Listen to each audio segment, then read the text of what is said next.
안녕하세요. 김어준입니다. 오늘은 노무현 8주기입니다. 노무현 전 대통령을 싫어하는 분들도 많습니다. 그분들은 여전히 그 죽음을 애달파하는 사람들을 도무지 이해할 수 없다고 합니다. 그럴 수 있죠. 이해하지 못할 수 있습니다. 8주기 되는 날이니 그렇게 슬퍼하는 사람들을 한 번쯤 이해해 보려 하는 것도 나쁘지 않을 겁니다. 그건 이런 겁니다. 그 사람들에게 노무현은 내가 어린 시절 배운 아주 단순하고 순진한 정의, 우리 편은 이기고 나쁜 놈은 진다는 수준에 나는 나이 먹어가며 반드시 그런 건 아니라는 걸 어쩔 수 없이 받아들였지만 그래도 여전히 그런 게 있다고 믿고 싶은 그런 정의의 원형질이 사람으로 체화된 상징입니다. 그래서 노무현의 죽음은 아직도 내 안에 어딘가에서 살아있던 그런 단순한 정의를 믿고 싶은 어린아이가 함께 쓰러진 거죠. 내 안에 아이가 같이 죽은 겁니다. 그런 그런적 상실감을 이해할 수 있을지 솔직히 모르겠습니다만 그게 그런 겁니다. 8주기를 맞아 아주 조금만 더 서로를 이해하고 사는 세상이 됐으면 바라봅니다. 김어준 생각이었습니다. 자, 오늘은 또 어떤 뉴스입니까? 요즘은 1시간 간격으로 뉴스를 보는 사람이 많아요. 네. 네, 정부발 뉴스가 워낙 쏟아져서 그런데요. 하도 많은 인사와 하도 많은 조치들이 있으니까. 자, 오늘 첫 뉴스는 뭔가요? 네, 어제 잠깐 전해드렸었는데 문재인 대통령이 4대강 사업 전반에 대한 감사원 감사를 지시했습니다. 정책 결정과 집행 과정에서 위법 행위 등이 발견될 경우 후속 조치를 취하겠다라는 입장도 밝혔습니다. 이건 이제 후보 시절부터 4대강이나 방산, 자원 이런 얘기를 계속 해왔기 때문에 네, 속칭 사자방이라고 해서요. 관련된 네. 문제 계속 제기했습니다. 감사가 몇 번 있었죠? 3번인가요? 네, 지금까지 총 3번 있었습니다. 이명박 정부 때 2차례이긴 했지만요. 한 차례는 문제가 없다고 나왔고요. 박근혜 정부 인수위식에 나왔던 것들은 문제가 있다고 나왔습니다. 총체적 부실이 있다라는 거고요. 박근혜 정부에서의 3번째 감사는 건설사 담합에 의혹이 맞춰져 있어서요. 정부가 담합을 방조했다. 이런 내용도 나왔습니다. 뭐 포커스는 정책 결정 과정을 지켜보겠다는 건데 감사하겠다는 건데 그러다가 위법 행위가 발견될 경우에는 후속 조치를 하겠다. 네, 네. 수사까지 가능하다라는 뉘앙스로 읽힙니다. 포커스를 정책 결정이 왜 이렇게 됐는지를 따져보겠다라고 했지만 이제 이걸 받아들이는 쪽에서는 위법 발견 시 상응 조치 여기에 이제 방점을 두겠죠. 예. 근데 이게 내년 말에나 환경 영향 평가 나오고 한다니까 굉장히 오래 걸릴 일입니다. 생각보다. 그럴 수밖에 없는 게 이런 규모 사업은 이명박 전 대통령 개인의 드라이브만 하면 되는 게 아니거든요. 이게 되려면은 이 사업에 동조한 학계도 있고 이 사업으로 이득을 본 업계도 있죠. 예. 그리고 이 사업으로 승승장구한 관계도 있어요. 굉장히 거대한 세력이 함께 만든 거라서 오랜 시간 걸릴 거라고 봅니다. 네. 결론이 나르면. 그런데 이명박 전 대통령 측에서는 또 한마디 했죠. 여기에 대해서. 예, 어제 곧장 입장 냈습니다. 이명박 전 대통령 비서실 명의의 입장문이 기자들한테 전달됐는데 5장짜리 입장문입니다. 이미 다 문제 없다고 결론 난 것을 왜 또다시 들춰서 정치적 시비거리로 만드냐라는 내용입니다. 또 이명박 전 대통령 입장도 동아일보가 아침에 전했는데요. 어제 사무실에서 참모로부터 재감사 소식을 전해 듣고 허허 하면서 헛웃음 지었다라는 겁니다. 지금 성대모사 한 건가요? 순간적으로. 허허 이렇게 나와 있길래요. 네. 게다가 한 참모가 더 자세하게 입장을 전하고 있는데 혀를 끌끌 차면서 헛웃음을 짓는다는 게 무슨 의미겠느냐라고 했다는 겁니다. 무슨 의미겠느냐? 네, 전 대통령의 반응에 대해서 설명을 한 건데. 글쎄요, 뭐 큰일 났다라는 반응일 수도 있고요. 아니면은 멘탈 붕괴 이런 반응일 수도 있죠. 그럼 우리한테 물어보면 어떻게 합니까? 이명박 전 대통령한테 물어보고 우리한테 알려줘야죠. 네. 어쨌든 구체적인 워딩은 없이 헛웃음을 지었다. 네. 큰일 났네요. 다음 뉴스죠. 네, 또 어제 국회를 찾은 정의용 국가안보실장이 청와대가 직접 방산비리를 척결하겠다라는 뜻을 내비쳤다고 합니다. 주호영 바른정당 원내대표와 만나서 국가안보실의 국방개혁팀을 만들어서 방산비리를 주로 보도록 하는 계획을 가지고 있다라고 밝혔습니다. 4대강 방산비리, 이건 후보 시절부터 쭉 해왔던 얘기고, 그래서 부정축제 재산이 있으면 환수하겠다 이런 말도 했었죠. 굉장히 무서운 말입니다. 예. 그리고 이제 이 말을 정의용 국가안보실장, 며칠 전까지만 해도 김관진 안보실장이었죠. 김관진 안보실장이 주도적인 역할을 한 게 사드 배치였는데, 사드도 이 관점에서 한번 다시 들여다보겠다 하는 의지가 여기 담겨 있지 않을까. 네. 김관진 안보실장도 이명박 전 대통령과 비슷한 헛웃음을 짓지 않았을까. 그 네. 뜻은 모르겠습니다만. 예. 바쁘시겠네요, 이분들이. 자, 다음 뉴스는요. 네, 통일부가 어제 남북관계의 단절은 바람직하지 않다면서 민간 교류에 유연하게 대응하겠다라는 입장을 내놨습니다. 이덕행 통일부 대변인 이야기인데요. 민간 교류 등 남북관계 주요 사안들에 대해서는 국제사회의 대북제재 틀을 훼손하지 않는 범위 내에서 유연하게 검토해 나갈 생각이다라는 겁니다. 뭐 당장 개성공단이나 금강산 산업 이런 걸 재개하기는 어렵거든요. 지금 분위기상. 근데 이제 민간 교류도 막혀 있었으니까 여기서부터 시작하겠다는 의미겠죠. 예, 일종의 제스처. 예, 대북 압박만 하지 않고 대화도 할 텐데 그 첫 출발이 민간 교류로 시작하겠다. 네, 뭐 인도적 지원이나 그런 부분들을 이야기하는 것 같습니다. 이제 그런 일이 벌어지겠죠. 네.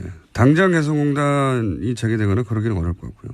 이미 공장들 많이 옮겼잖아요. 네, 그렇죠. 네. 자, 알겠습니다. 또 다음 뉴스는요. 네, 문재인 대통령이 북한 김정은과 정상회담 성사를 위해서 프란치스코 교황에게 중재를 요청하는 친서를 보냈다고 오늘 아침 중앙일보가 보도했습니다. 문재인 대통령의 교황청 특사인 김희중 한국천주교 주교회의 의장을 통해서인데요. 로마에 도착해서 있는 이 김주교를 통해서 중앙일보 기자가 만나서 이야기를 들었다라는 겁니다. 김 대주교는 23일이나 24일 정도의 교황을 만나서 남북 정상회담 중재를 요청하는 문 대통령의 친서를 전달할 예정이다라고 밝혔습니다.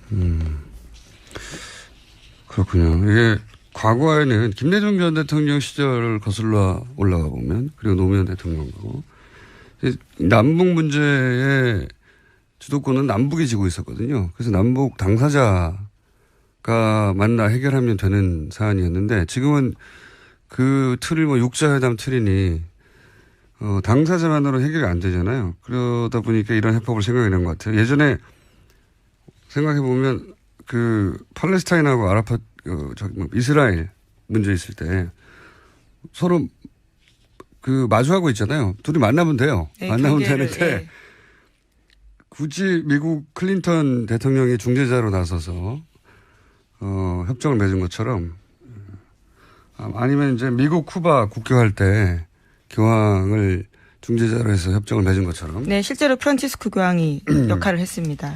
그런 모델을 생각하나 봅니다. 예. 누군가가 이제 이 단절에 제3의 중재자를 내세워서 그걸 명분으로 해서 계기로 해서 그런 모델인가 보네요. 자, 다음 뉴스는요. 네, 오늘 노무현 전 대통령 8주기 추도식이 열립니다. 문재인 대통령이 참석하는 등 사상 최대 규모의 인파가 몰릴 것으로 예상됩니다. 하지만 8주기 추도식에 자유한국당이 대표급 인사는 보내지 않기로 최종 결정했다고 합니다. 보내지 않기로? 네, 그래서 박맹우 사무총장이 대신 가고요. 원내대표는 가지 않습니다. 이건 나쁜 결정이에요. 정치적으로. 뭐 예를 들어서 야유나 물세례를 뭐 이런 추도식은 하지 않겠지만 한다고 하더라도 지난번 김무성 전 대표가 간 것처럼 가서 자기 정치적 존재를 드러내는 게 이제 훨씬 나은데 예. 안 가기로 했다는 거죠. 추도식에. 네. 어느 대통령은 가고 어느 대통령은 안 가고 그런 게 형평의 문제가 있다라는 게 정우택 원내대표의 주장입니다. 제가 보기에는 자유당이 뭐랄까요? 정치적 좀 자신감을 상실한 것 같다. 그렇게 보여지고 이 추도식은 여러 가지로 의미가 깊은 것 같아요. 그러니까 평생의 친구였는데 한 사람 먼저 대통령을 하고, 그리고 나서 그 죽음 때문에 또 한 번도 정치를 생각해 본 적 없는 사람이 결국 역경 끝에 대통령이 되고, 사실 굉장히 영화적 소재거든요. 대단한 서사인데, 여기 대해서 노무현 전 대통령이 생전에 문재인 대통령에게 한 말이 있죠. 저희가 하나 준비해 봤습니다.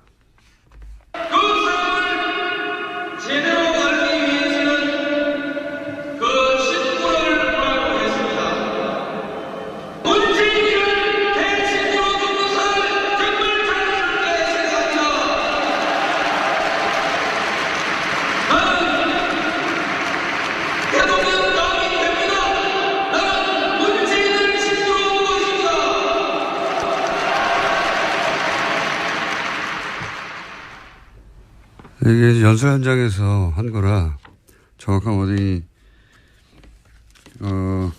들렸을지 모르겠는데, 나는 대통령이 가면 된다. 왜냐하면 나는 문재인을 친구로 두고 있기 때문에. 뭐 문재인 대통령에 대한 멘트는 대부분 이런 식이에요. 예. 노무현의 친구 문재인이 아니라 문재인의 친구 노무현이다. 대통령이 된 후에도 그런 식으로 표현했었죠. 제가 보기에는 훗날 이거 두고두고 영화로 됩니다. 지금이야 그럴 수 없죠. 아마 10년, 20년 지나면 스토리가. 네. 그리고 이게 노무현 전 대통령의 죽음을 바라보는 입장들 사이 간격이 아주 크죠. 네. 이게 진보 보수의 문제는 아니고, 정치적으로 진보 진영에 속하는 분들 중에도 애도를 몇 년씩이나 하느냐 하는 분들도 있어요. 네. 그리고 뭐 대구 소위 TK에서도 노무현을 지지하지 않았었는데 그 죽음에 대해서 이제 굉장히 애달파하는 분들도 있고, 제가 보기에는 이건 감수성이 다른 겁니다. 이 죽음을 받아들이는 정치적인 문제가 아니라. 자, 2시에 합니까?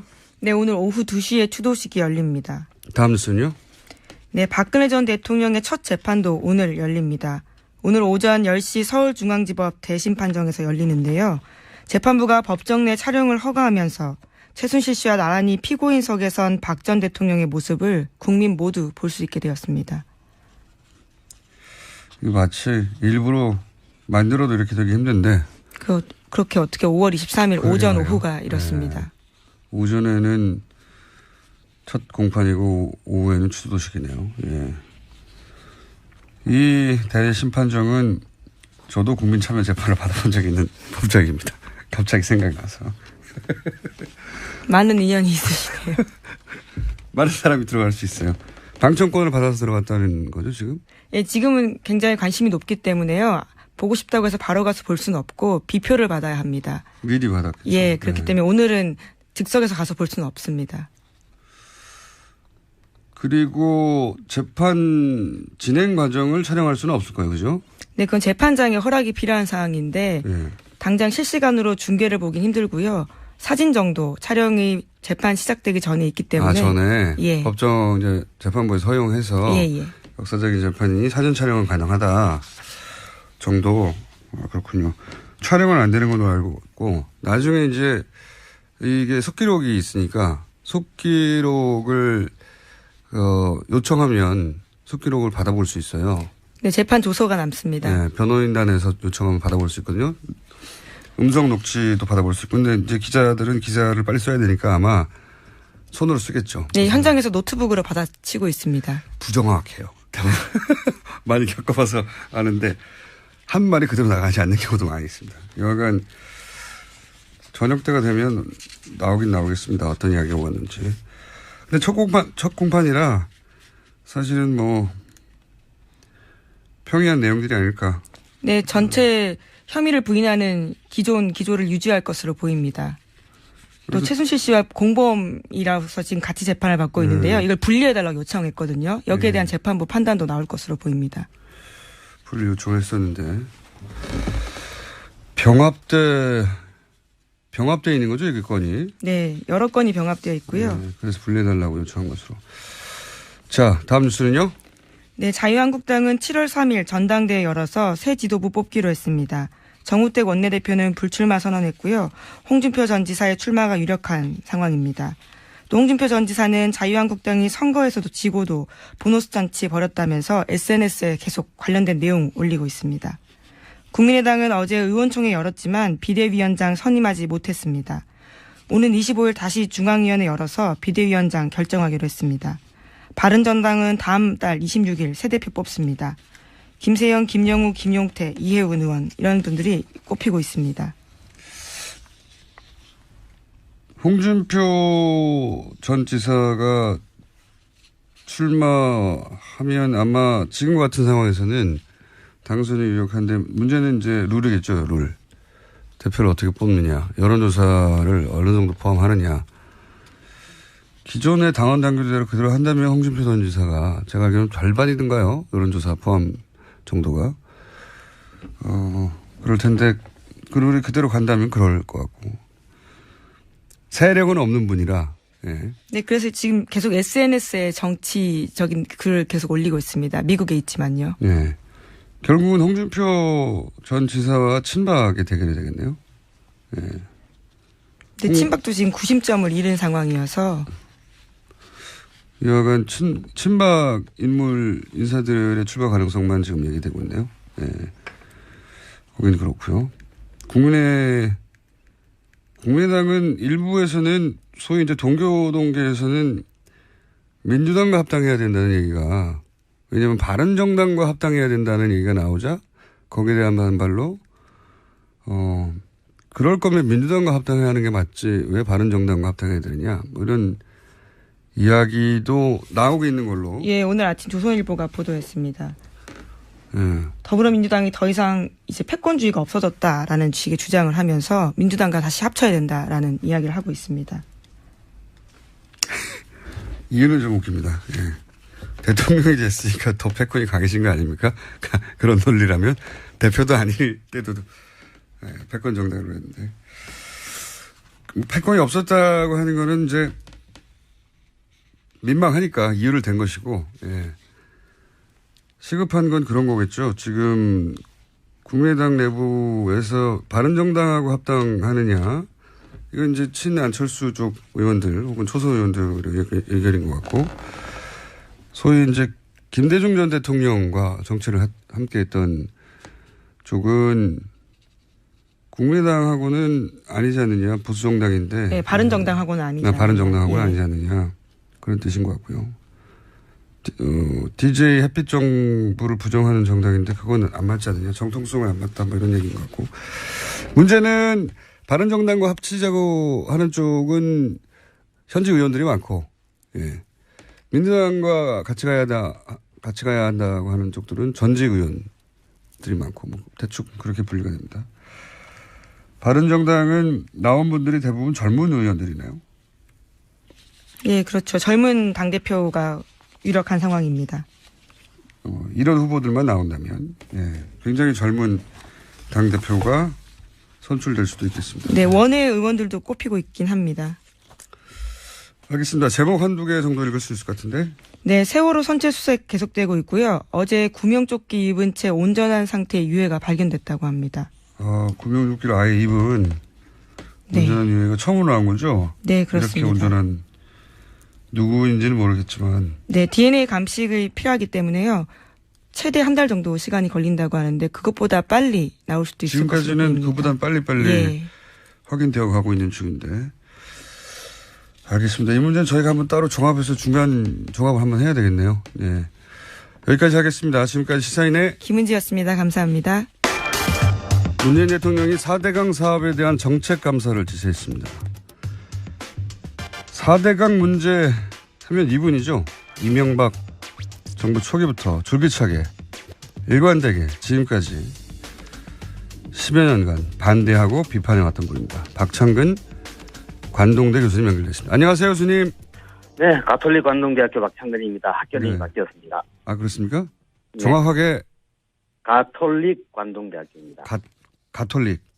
예, 그렇습니다. 이 카톨릭 말씀하시는 거죠? 예, 그렇습니다. 네, 가톨릭 아니고. 알겠습니다. 가톨릭 관동대 교수님. 우선 고생하셨습니다. 10년 동안. 아니요. 뭐 하고 싶어서 뭐 했겠습니까? 상황이 그렇게 되다 보니까 하다 보니까 뭐 여기까지 온 거죠.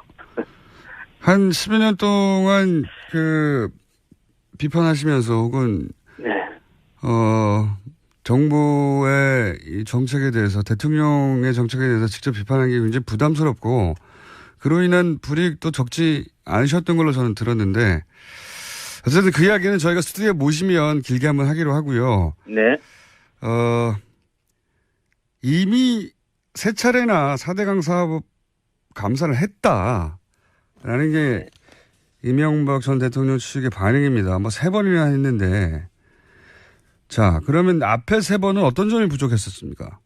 네, 첫 번째는 이명박 정부 때 했습니다. 당시 감사위원으로서 은진수라는 분이 계셨거든요. 네. 이명박 대통령의 측근이었는데 당시 이분이 이제 주도를 해서 감사를 했는데 당연히 봐주기 감사였습니다. 네. 두 번째, 세 번째 감사가 중요한데 그러니까 13년 1월 달 같으면은 박근혜 대통령 당선자 시절이거든요. 인수위 시절. 그러면 예. 대통령, 예. 인수위 시절이죠. 그러니까 대통령 힘이 있겠죠. 예. 그때 감사원, 대통령 직속기관 감사원이 감사 발표를 하는데 예.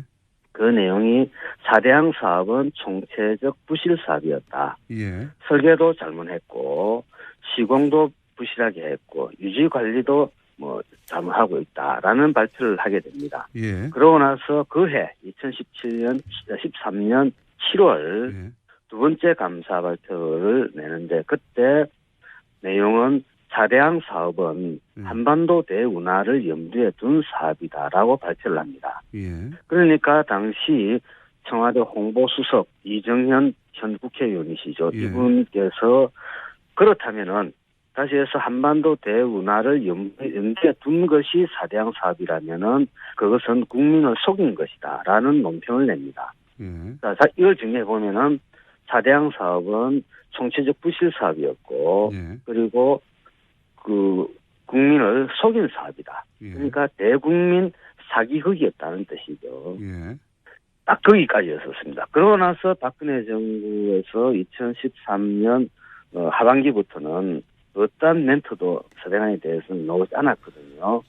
자, 그러면 현 시점에서 과연 그러면은 그동안에 그와 같은 국책 사업이 진행될 때 어떤 정책 과정으로 했느냐. 예. 그리고 그러니까 대국민 사기극을 할 때 정부 조직이 다 동원되는 거지 않습니까? 네네. 그것을 밝혀야 되는 거죠. 그리고 거기에 대해서 어느 누구도 지금 책임을 지는 사람이 없습니다. 처벌된 사람이 하나도 없죠. 예. 예, 그런 책임진 사람이 하나도 없습니다.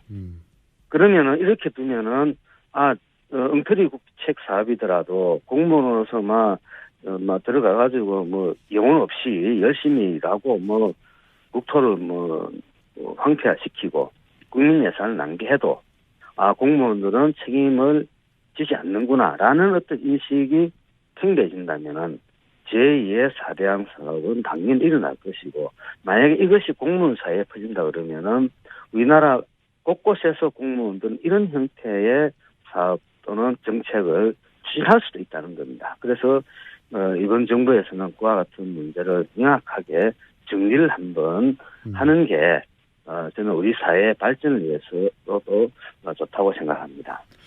그러니까 이제 박근혜 정부의 워딩을 빌려 쓰자면 국민을 속이는 사업이 있었는데 그 네. 사업이 도대체 어떻게 결정되어 갔는지 그 과정을 한번 짚어보겠다는 게 첫 번째인 것 같고요. 네. 네. 그리고 이제 이미 앞에 감사 결과로 나왔던 총체적 부실 혹은 건설사 담합 이런 부분에 대해서는 뭐 더 이상의 진척이나 처벌이나 아무것도 없었기 때문에 그죠? 그때 공정위에서 예. 손방망이 그 건설사 담합에 대해서는 처벌을 한 행정이 있습니다. 손방망이요. 예. 그 얘기가 나와서 제가 이제 여쭤보는 건데 물론 이 분야의 전문가는 아니시지만 4대강을 10여 년 가까이 계속 들여다본 분으로서 이 제대로 감사를 하면 4대강 사업의 어떤 정책적 집행 과정 중에 여러 가지 비리 문제도 같이 드러날 수 있겠죠? 나와야 됩니다. 나와야 되는데 문제는 예. 사대양 사업을 추진했던 그 당시 공무원들이 예. 지금 과장국장 그 위에 진급을 해가지고 더 높은 더 힘 있는 위치에 가 있거든요. 예. 예. 그러면 감사원에서 감사를 하더라도 예. 아주 세세한 부분까지는 밝히기가 아마 어려울 겁니다.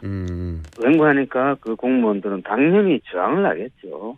왠고하니까 사대양 사업과 관련돼서 공무원들의 만약에 비리가 만약에 발생했다면 예. 거기에 대해서는 밝혀진다면 거기에 대해서는 어떤 형태인지 책임을 물어야 된다는 게 우리 국민들의 요구지 않습니까? 예. 그렇기 때문에 그런 분들이 그런 자리에 있는 이상은 실체적 진실에 접근하는 데는 다소 한계가 있다고 봅니다. 그래서 우리가 적폐 청산을 할 때는 두 가지를 볼 수가 있는데 하나는 잘못된 시스템, 제도죠. 이것을 고치는 것도 아주 중요하죠. 그에 못지않게 인적 청산도 필요하다면은 해야 된다고 봅니다. 그러니까 그때의 일에 책임이 있는 당사자가 오히려 지금 이 감사를 책임질 위치에 가 있을 수도 있다. 대상이 된 분들이 그러니까요. 예를 들어 국토부나 환경부나 농림부나 더 높은 위치에 지금 이제 자리를 잡고 있거든요. 그렇군요. 그러니까 아시는 분들도 있습니까, 교수님이? 많죠. 그렇군요. 네. 너무 많죠. 아시니까 이런 말씀하시는 거겠죠? 짐작이 아니라. 네, 그렇습니다. 그래서 그게 쉽지는 않을 것이다는 말씀 하나 하고 또 하나. 이건 이제 언론에 이미 이렇게 인터뷰를 하셨는데 대통령이 보호를 열라고 해도 해당 공무원이 제대로 열지 않을 수도 있다 말씀하시는데 이게 무슨 뜻입니까? 똑같은 맥락입니다. 지금 보혜 대통령께서 만약 보혜 수문을 열으라고 지금 말씀했잖아요. 네네. 그래 되면은 나중에 녹조가 줄어들고 이래 되면은 국민들이 그러면은 왜 보를 만들었느냐? 라는 근본적인 질문에 봉착하게 되는 거죠. 만약에 그렇게 되면은 공무원은 자기 부정을 해야 된다는 거죠. 열심히 그 일을 할 때 보를 만들면은 수질도 좋아지고 물도 확보해서 좋은 사업이다. 라고 홍보하면서 사업을 했던 게 머쓱해지잖아요. 자기 합리가 무너지죠. 결국은 제가 지금 간접적으로 들은 얘기인데 국토부에서는 새로운 정부가 한 3년 동안 조사를 하자. 그러고 나서 보를 어떻게 할 것인지에 대해서 평가를 하자라는 얘기를 했다는 얘기를 제가 들었거든요. 지금부터 3년간 더 조사를 하고요. 예. 그러면은 문재인 정부도 한 3년 지나고 나면 좀 힘이 안 빠지겠습니까?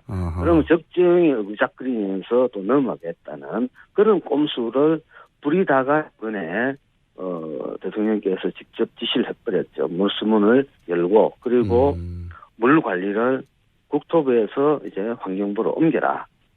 이것은 아주 역사에 남을 우리 물 분야에 있어서는 그런 정책 변화라고 봅니다. 그건 왜 역사에 남을 정책 변화입니까? 우선 그 전에 그러니까 교수님이 계속 걱정하시는 거는 이게 이제 대통령이 감사하라고 했다고 해서 쉽게 될 일은 아니다. 그런 정책을 추진하고 10여 년간 계속 자기 합리화하며 유지해왔던 그 사람들이 그 자리에 여전히 존재하고 오히려 더 높은 자리에 가 있어서 쉽지는 않을 것이다. 걱정하시는 부분이 있고, 예. 또 하나는 환경부로 옮긴 게 왜 중요한 결정이죠? 관리를? 우리가 물을 관리를 할 때, 물의 수량, 물이 많고 적으면 국토부에서 관리하고, 물이 깨끗한지 더러운지는 환경부에서 관리를 합니다. 그러니까 물에서 어떤 문제가 생기면은 수량과 수질 문제가 있는데 이것이 같이 연결되어져 있는 문제거든요. 그러다 보니까 국토부는 자기 나름대로 해석을 하고 환경부는 환경부 나름대로 해석을 하다 보니까 국가 정책에서 엇박자가 많이 나게 됩니다. 그리고 각 부처별로 이제 영역 다투기, 자기 영역 키워야 그 부처가 힘이 세지지 않겠습니까? 네, 그건 어디나 있는 일이죠.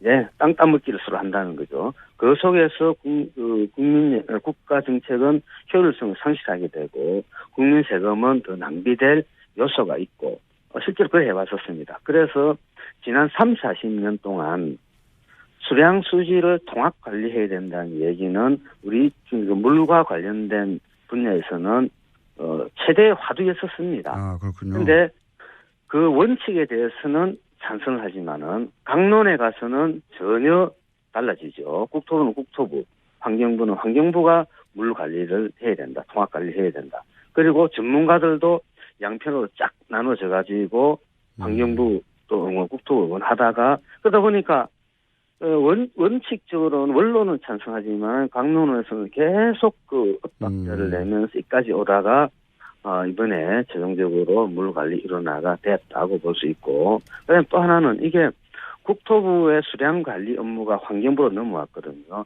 이것이 의미하는 바는 이제 하천을 개발의 대상이 아니고 하천을 자연의 일부로 보면서 생태계를 보존하는 것이 결국 우리 인간한테 이로울 것이다. 라는 정책의 큰 변화라고 볼 수가 있습니다. 그렇군요. 그래서 저는 물관리 일원화를 환경부로 한 것은 우리 물 분야에 있어서는 가히 혁명적 사건이다라고 저는 생각하고 있습니다. 알겠습니다. 저희가 스튜디오에 모시고 사실은 지난 10년을 자세히 꼼꼼히 짚어보고 싶은데 오늘은 여기까지만 해야 될 것 같습니다. 일단 큰 틀에서 짚어보고요. 멀리 계셔서 모시지를 못하는데 한번 네. 서울에 와주시고요. 네. 마지막으로 제가 굉장히 많이 받은 질문이실 텐데 이 질문만 하고 이게 이제 물이 개발이 아니라 이제 환경의 문제로 자연의 문제로 관점을 바꾼 게 큰 혁명적 변화라고 하신 건데 네. 실제 녹조라든가 네. 이 환경의 문제가 4대강에서 굉장히 심각하다고 하는 문제 제기는 대통령 토론에서도 있었지 않습니까? 대통령 네, 후보 그렇습니다. 토론에서도. 근데 네. 이제 당시 홍준표 후보가 그렇지 않다. 네. 라고 반론을 제기했어요. 근데 그 반론에 대해서 당시 다른 대통령 후보들이 명쾌하게 재반론을 하지 못했어요. 전문가가 아니다 보니까. 네. 그 문제는 어떻게 보십니까? 홍준표 후보는 그게, 예.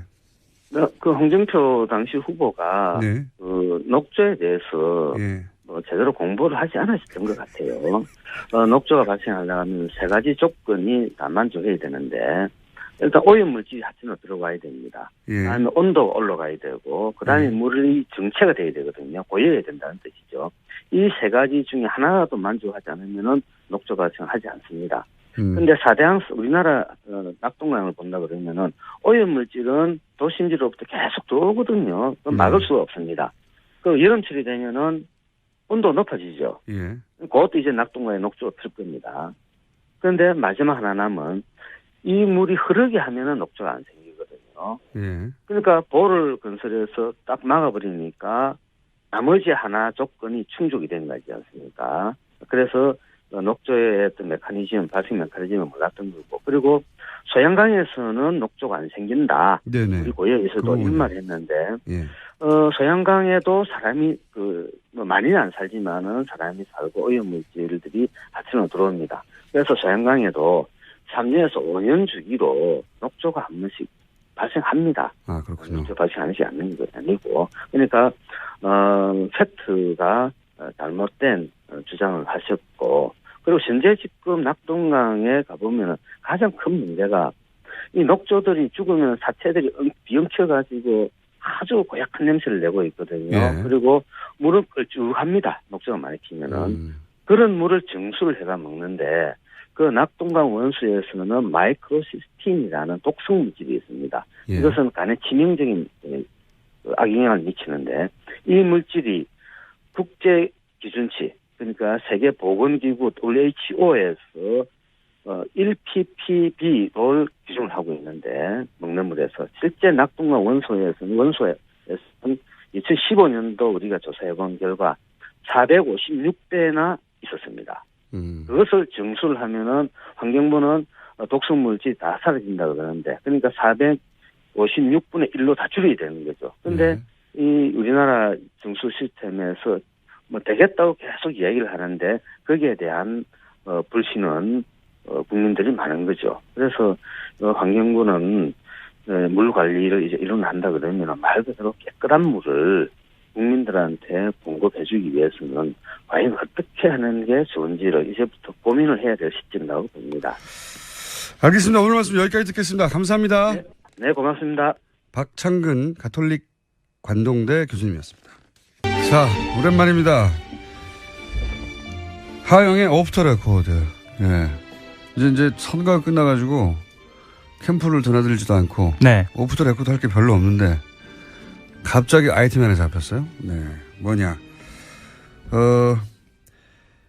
문재인 정부에서 이제 최초의 여성 외교부 장관을 내정했는데 굉장히 화제가 됐죠. 예. 네, 엄청나게 화제가 됐는데 내정도 화제가 됐지만 내정하면서 위장 전입과 예. 그다음에 이중국적 이거 굉장히 오랫동안 들어봤던 맞습니다. 네, 뭐 장관이나 총리 내정할 때 단골 레퍼토리잖아요. 그렇죠. 똑같은 단어가 튀어나오면서 이게 뭔가 근데 이게 과거의 것과 좀 다른 거 아닌가 혹은 예. 뭐 그래봐야 좀 달라봐야 결국은 똑같은 거 아닌가 뭐 이런 얘기도 있고 어떻게 받아들여야 될지 잘 모르겠고 또 과거에는 어땠는지도 잘 모르겠고 그래서 저희가 하영 기자에게 긴급히 이걸 좀 파보자. 예. 예. 그리고 과거에는 어땠는지. 제가 그 이명박 대통령, 그러니까 이명박 정부 시절하고 박근혜 정부 시절에 인사청문회 TF팀을 계속했었거든요. 그러니까 보통은 그 정부가 들어서면 한 2차례 정도 공식적으로 대대적인 개각이 있어서요. 그래서 한 4차례 정도 빼놓지 않고 참석을 했는데요. 보통 기자들이 참석을 하면 공식이 있습니다. 그 국회에 인사청문 요청안이 들어오거든요. 네. 이 한 뼘 두께 정도로 두껍게 넘어오는데 거기에는 각종 그 자료들이 다 담겨 있습니다. 재산부터 시작해서 뭐 주민등록부터 시작해서 학력까지요. 모든 자료가 다 들어있거든요. 공직자 예를 장관급 한번 하려면요. 인생이 털린다고 봐야 된다. 정확합니다. 그러니까 탈탈 털립니다. 탈탈 털리는데. 본인도 잊어버렸던 거를 예. 다 물어봐요. 요즘은 심지어 가족과 관련된 것까지 물어보기 네. 때문에요. 그게 괴로워서 고사하는 경우도 있습니다. 중간에. 30년, 40년 전까지가 다 나오고 인생 전체를 평가받는다고. 그러니까 심지어 자기가 그 산 집의 폐쇄 등기부 등본 기억하실지 모르겠는데 이게 수기로 기록된 등기부가 있거든요. 이것까지 제출을 해야 돼요. 그래서 아 정말 이것까지 제출해야 하는 것인가라고 이런 이야기들도 하는데요. 내정하기 전에 이 검증 과정을 거치거든요. 예. 그럴 때 이걸 겪은 분들 얘기를 들어보면 내가 인생을 이렇게 살았나? 내가 인생을 너무 좀 막 살았던 것 같기도 하다. 뭐 이런. 왜냐하면 자기가 30년 후에 장관이 될 거라고 생각하고 사는 아무도 사람은 생각 못하죠. 아무도 없기 때문에 예.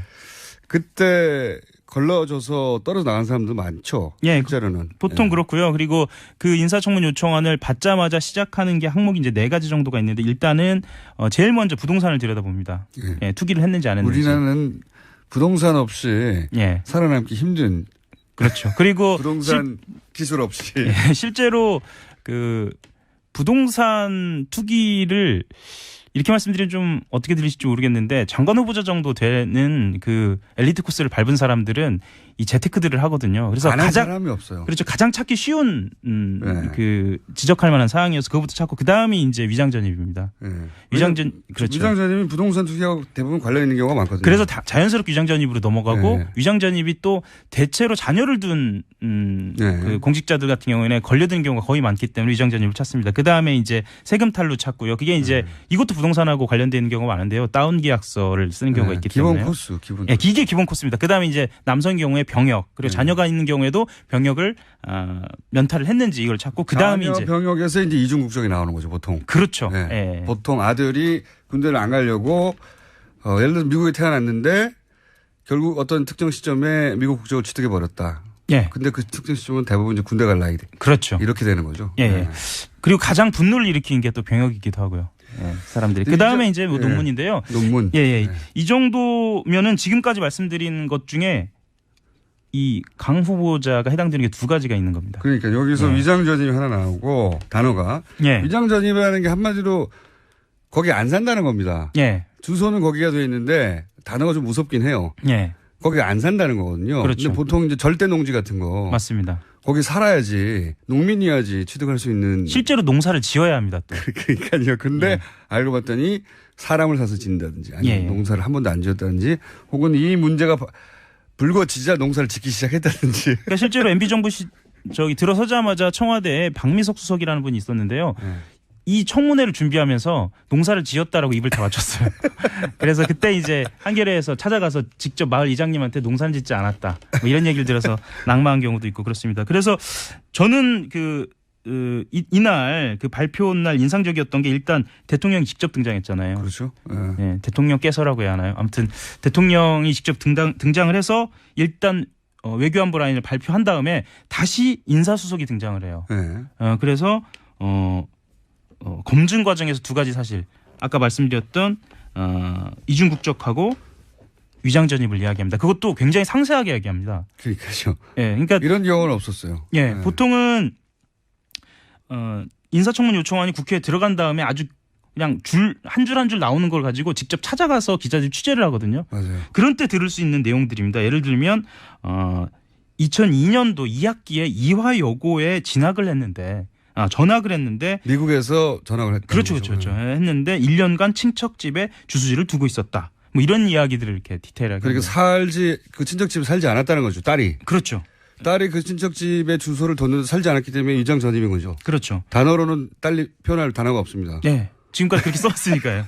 네. 네. 그리고 근데 이제 그 이유가 뭐냐가 중요한 거죠. 네, 이유가 뭐냐가 중요합니다. 그래서 그 이유가 뭔지는 또 바로 밝혔습니다. 그 강 후보자의 남편 되시는 분이 그 직접 언론에다가 미국 생활 마치고 돌아오면서 한국 고등학교 생활의 부담을 느껴서 본인 모교, 그러니까 강 후보자 모교라면 좀 낫지 않을까 싶어서 그쪽으로 전입을 하게 했고 거기에 이제 학교를 다니게 했다라고 밝혔거든요. 근데 주소를 근데 친척집에 살지 않았던 이유는 뭐예요? 기숙사에 들어간 건가요?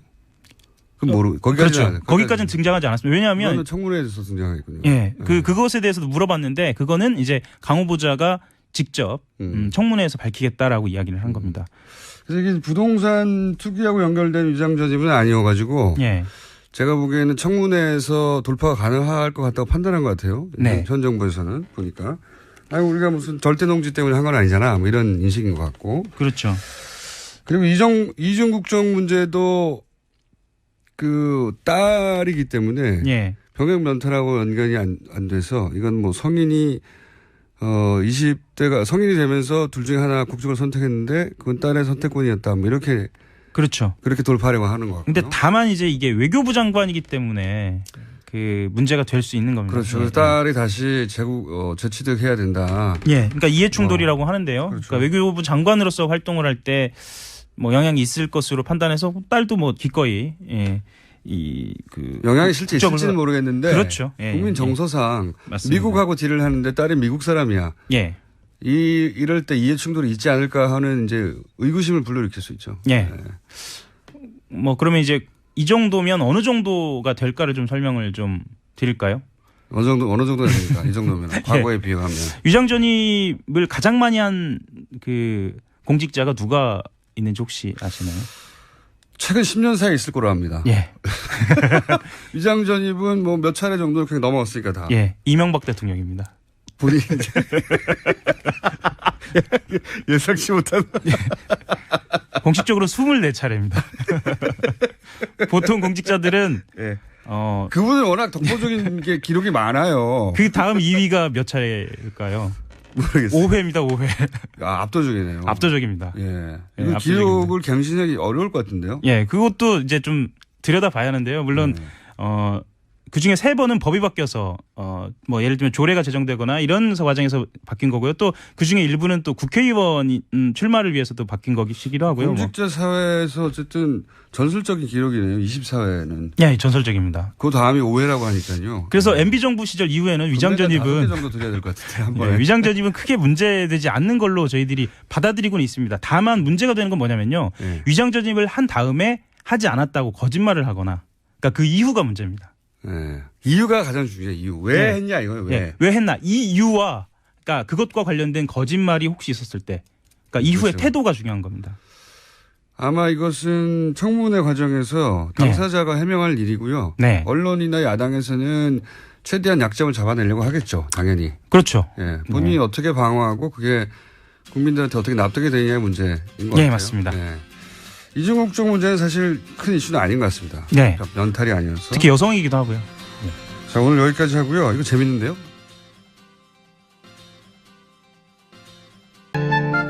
자, 뉴스룸 정당에서 유일하게 이름이 없는데 가장 인기 있는 코너입니다. 그래서 저희는 그때그때 다르게 부르는데 오늘은 그냥 코너 이름을 노회찬으로 하기로 했습니다. 자, 노회찬의 노회찬. 정의당 노회찬 원내대표 나왔습니다. 안녕하십니까. 네, 안녕하세요. 네. 지난주에 청와대에서 식사 한번 하시고 나서 굉장히 기분이 좋으셨나 봐요. 언론이 꼭 그 이후부터 기분 좋았던 건 아니고요. 밥이 맛있어서 기분이 좋았어요. 밥이 맛있던 건 사실입니다. 예. 국회 그 기빈식당 밥보다는 맛있었어요. 국회 네. 기빈식당은 사실 비싸고 맛없기로 정평이 나 있는데 저는 그걸 감수하거든요. 왜냐하면 국민의 국회의원에 대한 징벌이기 때문에. 징벌이기 때문에. 근데 이제 그 다녀오신 이후에 당연히 네. 각 원내대표들이 여러 매체에서 이제 인터뷰를 했는데 네. 제가 대표님이 하는 인터뷰도 찾아서 봤는데 상당히 기분이 좋으셨던 걸로. 왜 기분이 그렇게 좋으셨어요? 아니요, 뭐 저는 있는 대로 전하려고 노력을 했고요. 왜냐면은 그 아무래도 정치인들이다 보니까 자신들의 어떤 정치적인 주장과 입지에 맞게끔 이렇게 해석해서 네. 좀 전달하는 경향이 있더라고요. 그렇죠. 제가 네. 볼 때. 근데 저는 그날 굉장히 중요한 발언을 여러 개를 들었고 네. 그다음에 무엇보다도 그 만남 자체가 과거의 관례를 깨는 행위였거든요. 과거에는 사실 청와대는 여당만 상대했습니다. 이걸 그렇죠. 이제 당정협의, 당청협의라고 했고요. 그래서 여당 뒤에서 여당을 조정하는 거죠. 직접 안 나서고. 네. 그리고 조정받은 여당이 야당을 만나는 겁니다. 예, 예. 그 여의도에서 이제 원내협의 같은 거죠. 네. 그런데 이번에는 청와대가 직접 나서 가지고 네. 일종의 실명제죠. 뒤에 숨지 않고 직접 나서서 소통하겠다. 여야랑 함께 소통하겠다. 그러니까 야당 입장에서는 굉장히 좋은 기회인 겁니다. 그렇죠. 그리고 그 여러 가지 격식을 넘어서서 그 민감한 문제들에 대해서 기자들한테 질문도 안 받던 전임 대통령과 비교해 볼 때 그 민감한 문제들에 대해서 아무런 사전 시나리오 없이 야당 대표들을 만나가지고 바로 그 자리에서 하나하나 다 토론해 버렸거든요. 사실 그 토론이 다 안 알려져서 그런데 네. 그래서 저는 굉장히 깊이 있는 얘기가 그 나오는 자체로 유익하고 무엇보다도 이런 모임 자주 해 주세요라고 야당 대표들이 얘기해야 되는데 네. 대통령이 먼저 오늘 만나는 건 일회용이 아니다. 상시적으로 만나겠다. 협의체도 만들자. 이렇게 더 먼저 제안을 했기 때문에 저는 그런 점에 관해서는 우리가 좋게 평가 안 할 수가 없는 거죠. 저만이 아니라 다른 야당 원내대표들도 굉장히 이제 흡족했던 걸로 저는 기억하고 있습니다. 그렇군요. 저는 밥이 맛있어서 그런 줄 알았더니. 밥까지 맛있었습니다. 밥까지 맛있었습니다. 그 이름표 문제 있잖아요. 네. 그날 그 사실 대통령 앞에 가면 이름표 달게 돼 있거든요. 항상 그래왔잖아요. 항상 사실 다른 사람 입장에서 네. 저는 제가 안 달고 남을 달게 만든 적이 없기 때문에 항상 그 다는 입장에서는 좀 불편했죠, 사실은. 그렇죠. 내 이름 모르나? 뭐. 근데 이렇게. 그걸 달게 안 하더라고요. 근데 나중에 얘기를 들어보니까 대통령이 하지 말라고 지시했다 그러는 거예요. 얼굴도 아는데 왜 다냐. 그러니까. 근데 저는 이런 것이 작은 일을 넘어서서 디테일에 강하다. 이 디테일 하나하나가 주는 메시지가 꽤 울림이 있다고 보는 게. 저도 예, 그날도 원탁에서 예. 상석 없이 식사를 했습니다. 예. 그 다음에 이걸 이름표를 띄었고요. 바로 그 전날에도 보면은 그 광주 시민들에게 비표 없이 초청장 없이 5.18 행사장에 들어오게 신분증만 있으면 들어오게 자기 만들었거든요. 신분증만 있으면. 예. 그 다음에 뭐 심지어는 그 님을 위한 행진곡을 재창하는데도 발뚝질 할까 말까 고민을 저는 잠시 했었는데 그냥 옆에 사람 손잡고 노래 부르도록 만들어 버렸어요. 사회자가. 그리고 그 합창단들도 그 중창을 했던 성악가들도 지역별 안배를 12명씩이나 한 것이거나. 그거 저도 놀랐습니다. 굳이 그렇게까지 신경 쓰는 건. 네. 그런 네. 것들이 저는 작은 하나하나에 뭔가 앞으로 어떤 그 국정을 끌고 나갈 운영 방식에 대한 어떤 함의가 들어가 있지 않느냐. 그게 지켜진다면은 굉장히 박수 칠 일이다. 이렇게 생각됩니다. 그래서 칭찬을 많이 하셔가지고 저는 계속 밥 때문인 줄 알았는데.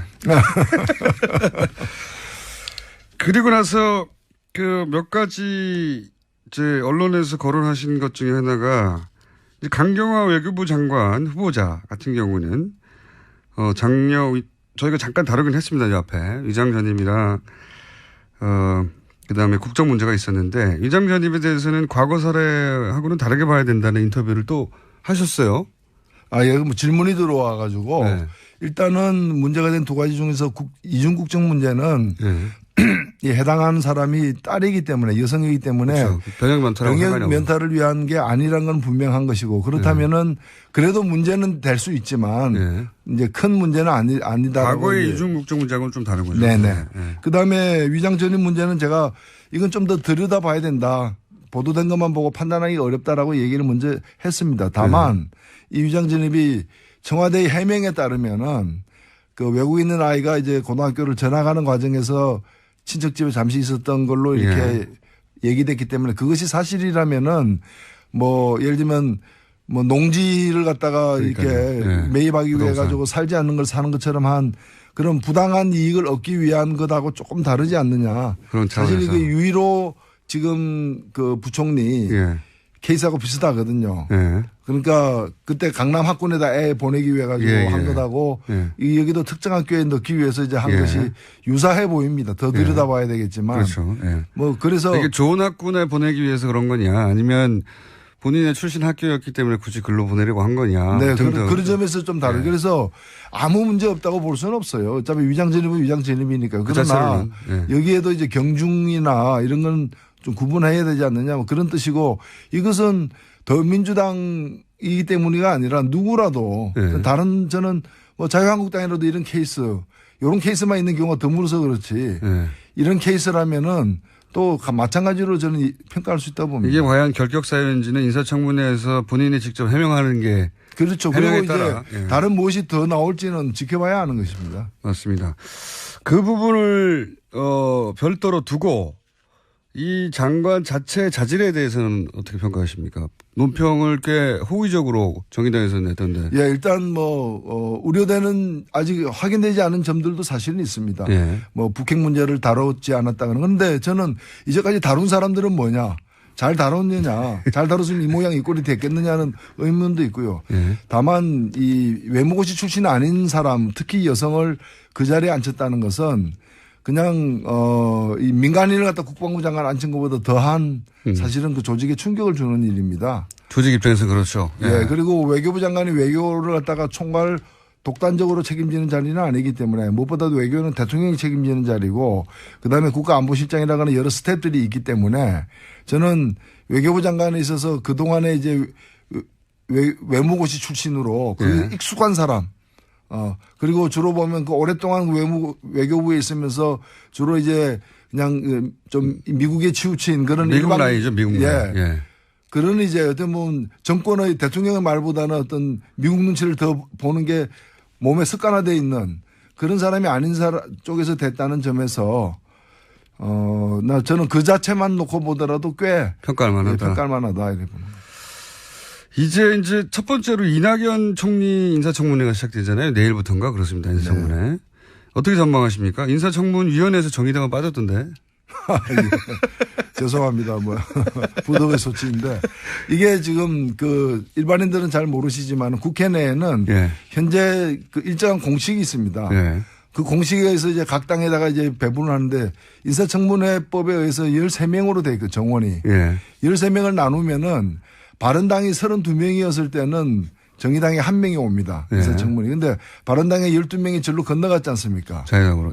그러면 바른당이 적어졌는데 오히려 그 공식대로 하면 정의당이 0명이 제로가 되는 거예요. 탈당파의 패를 유탄을 희한하게 정의당에 맞았네요. 그런데 이제 문제는 그 공식 자체에 있는 거죠. 사실 국고보조금 같은 경우에는 각 당에 얼마씩 다 나눠주고 나머지를 가지고 그 교섭단체라거나 의석수에 따라서 다시 배분을 추가로 하는데 그러면 13명이면 모든 당에게 1명씩 나눠주고 나머지를 가지고 의석이 많은 당에게 더 많이 주는 식으로 하면은 소외되는 당이 없게 되는데 공식이 그렇지 않다는 거예요. 그래서 제가 이 공식을 좀 바꿔야 된다라고 지금 문제 제기를 하고 있는 상황입니다.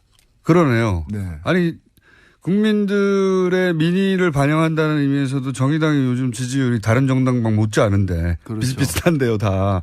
그러니까 우리 많이 달라는 건 아니고 최소한 어느 당이든 한 석은 줘야 된다. 원내에 있다면은 우리 택시를 타도 보면 기본요금이라는 게 있잖아요. 뭐 500m 간다 그래가지고 500m만큼 요금 주는 게 아니라 기본 요금을 일단은 주잖아요. 그래서 기본 이 의석은 할당해야 된다 발언권은. 네. 그 다음에는 이제 지지율에 따라서 의석에 따라서 되는 거다. 사실 지지율로 하면은 저희들이 한석 없고도 남죠 사실은 지금. 한석이 뭡니까? 네. 지금 뭐 대선에서 이기고 얼마 안 됐기 때문에 민주당은 제외하고 말하면 나머지 정당의 지지율 차가 거의 없어요. 거의 비슷해요. 네, 거의 다 네. 비슷합니다. 도토리죠. 거의 비슷하기 때문에 사람들이 지지하는 정도로 나누자면 한석이 아니라 한 두세 석 얻어도 되는 상황인데 여간 인사청문회에서 정의당 청문위원이 현재 없는 상황입니다. 바른당에서 13명이 탈당하는 바람에. 전망은 어떻게 보십니까? 이낙연 총리 후보 인사청문회는. 아마 좀 시끄러울 것 같아요. 초반이니까. 예, 초반이니까. 네. 어떻게든. 사실 지금 지지율을 말씀하셨습니다만은 특히 보수 야당들이 지지율이 지금 보면은 당의 존립에도 위태로운 그런 지지율이거든요. 자유한국당은 특히 심각하죠. 예. 국회의원 100명이 넘는데. 그렇죠. 그리고 또 내부에 지금 여러 가지 그 당대표 선거 등의 어떤 그런 권력 암투가 이제 시작된 상황이기 예. 때문에 전통적으로 그래 왔지만은 그런 문제를 갖다가 해소시키는 위기에서 이제 빠져나오는 방법 중에 하나로 이 대여 투쟁을 갖다 강화하는 그렇죠. 그런 경향이 있어 왔습니다. 이번에도 그럴 걸로 보이고 그래서 네. 여러 가지 사안에 대해서 예를 들면 위장전입 한 건 있다 그러면 그것이 어떤 위장전입인지 관계없이 그냥 뭐 최대한 또 화력을 집중한다거나 그렇겠죠. 이런 건데 지금 여러 건이 있는 것 같아요. 총리 내정자에 의해서 많이 해명은 사실 제가 볼 때 되어 가고 있는데 뭐 또 다른 여러 가지들이 또 나오고 있기 때문에 이걸 가지고 아마 갈 때까지는 가볼 것 같습니다. 그게 이제 뭐 1회 문제 혹은 뭐 5회 정도 문제가 하더라도 어떻게든 100으로 보이게 만들고 싶어 하는 게 야당의 생리죠 원래. 네.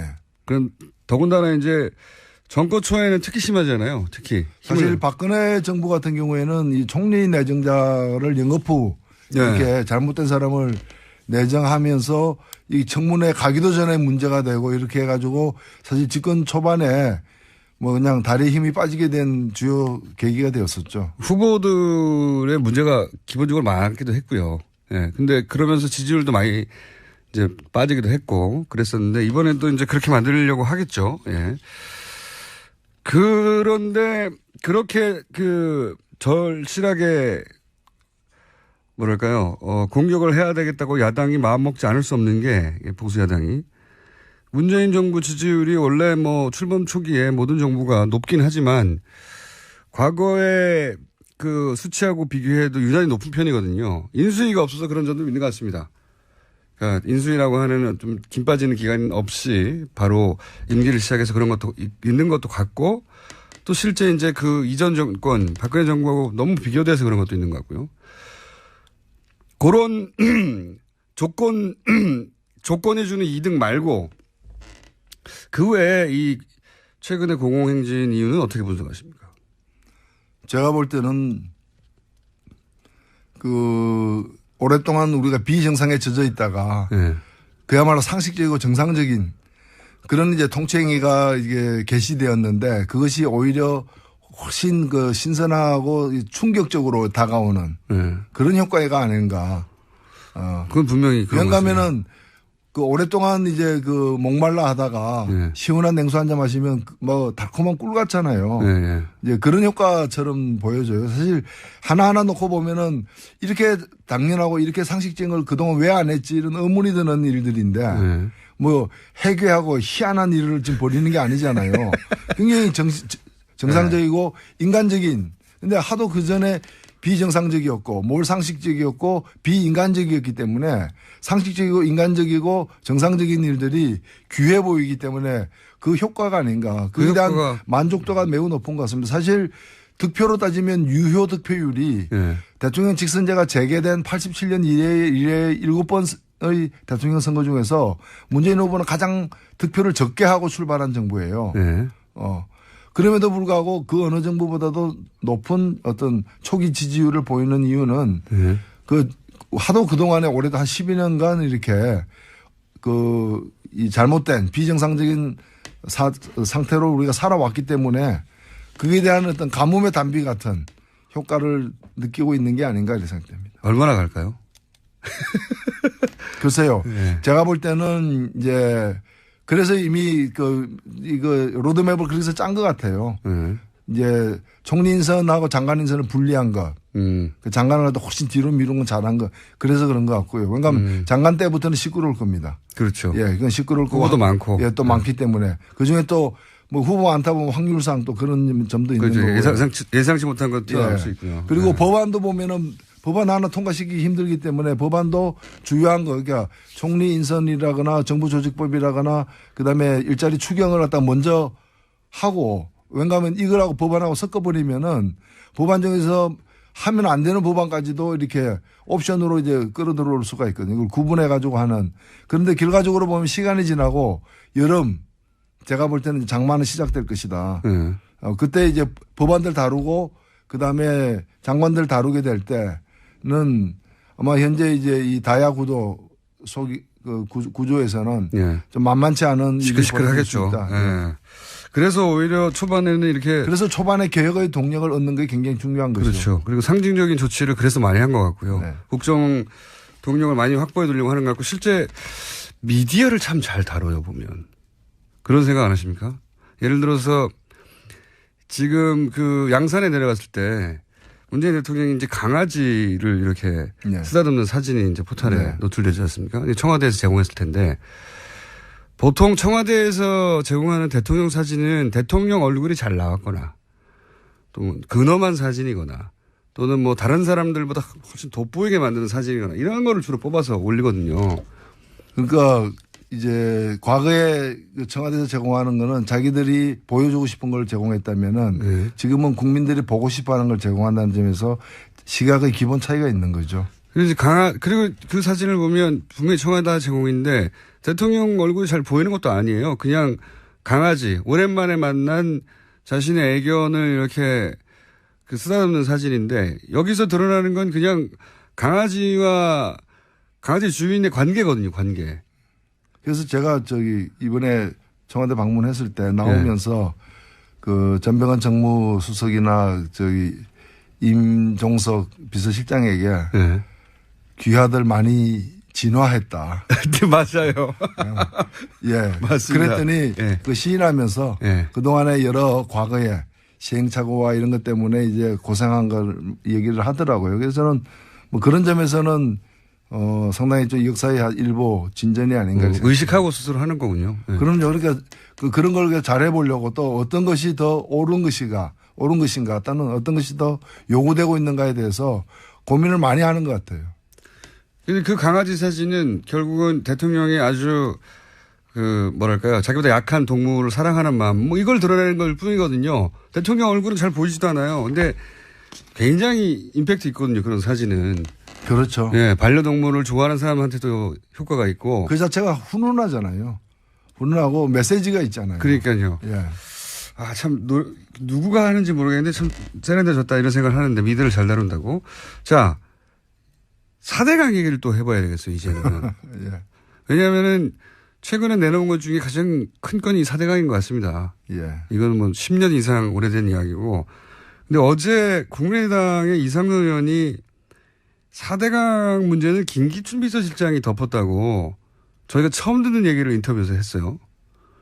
이 대목은 어떻게 생각하십니까? 예, 뭐 저도 전에 듣기로 국정원 댓글 사건으로 곤란에 빠진 박근혜 정부에서 사실상 핵심 실세였던 김기춘 실장이 이 전선이 이렇게 확대되는 걸 막기 위해서 이제 정권이 좀 어려움에 처해 있기 때문에 전 정권의 비리를 갖다가 덮어물어서 전 정권은 아군으로 그냥 무장 해제시키는 이제 그런 의도였다고 보는데 저는 그 말이 사실일 수 있다고 봅니다. 그러나 그 사실만은 아닐 것이다. 더 큰 사실이 있을 것이다. 더 큰 사실이 뭡니까? 저는 그러면 박근혜 대통령의 역할은 뭐였느냐는 거죠. 김기춘 실장이 그렇게 막을 때 오히려 박근혜 대통령의 지시하에 막았다. 그리고 그 심부름을 한 책임자가 김기춘 실장이었다. 저도 잘 이해가 안 갔던 게 저는 어떤 생각이 드는가 하면 이거는 박근혜 정부와 그 전 정부였던 MB 정부와의 커넥션이라고 봅니다. 뭐냐면은 우리가 다 그쪽에서 MB 쪽에서 밝혔기 때문에 알고 있는 사실이 뭐냐면 그 대선 경선 때 2007년 대선 경선 때 그 이명박 쪽에서는 박근혜 최순실 커넥션에 그렇죠. 대해서 완전히 파악했다는 거 아닙니까? 그때 녹취록을 뭐고 다 확보한 다 거죠. 확보했다는 거 아닙니까? 최순실 게이트 때 터져 나왔던 정보의 대부분이 거기서 나왔죠. 네. 네. 근데 이제 그걸 갖다가 그 정도원 의원의 말에 의하면은 이기고 있었기 때문에 안 깠다는 거거든요. 네. 근데 이긴 뒤에도 안 깠고요. 네. 뒤에도. 안 깠고 저는 그게 문제가 있다면 그때 깠어야 됐다. 네. 그때 그걸 갖다가 그 밝혀서 바로 잡았다면은 오늘의 그 박근혜 탄핵이라거나 이런 일은 없지 않았겠는가.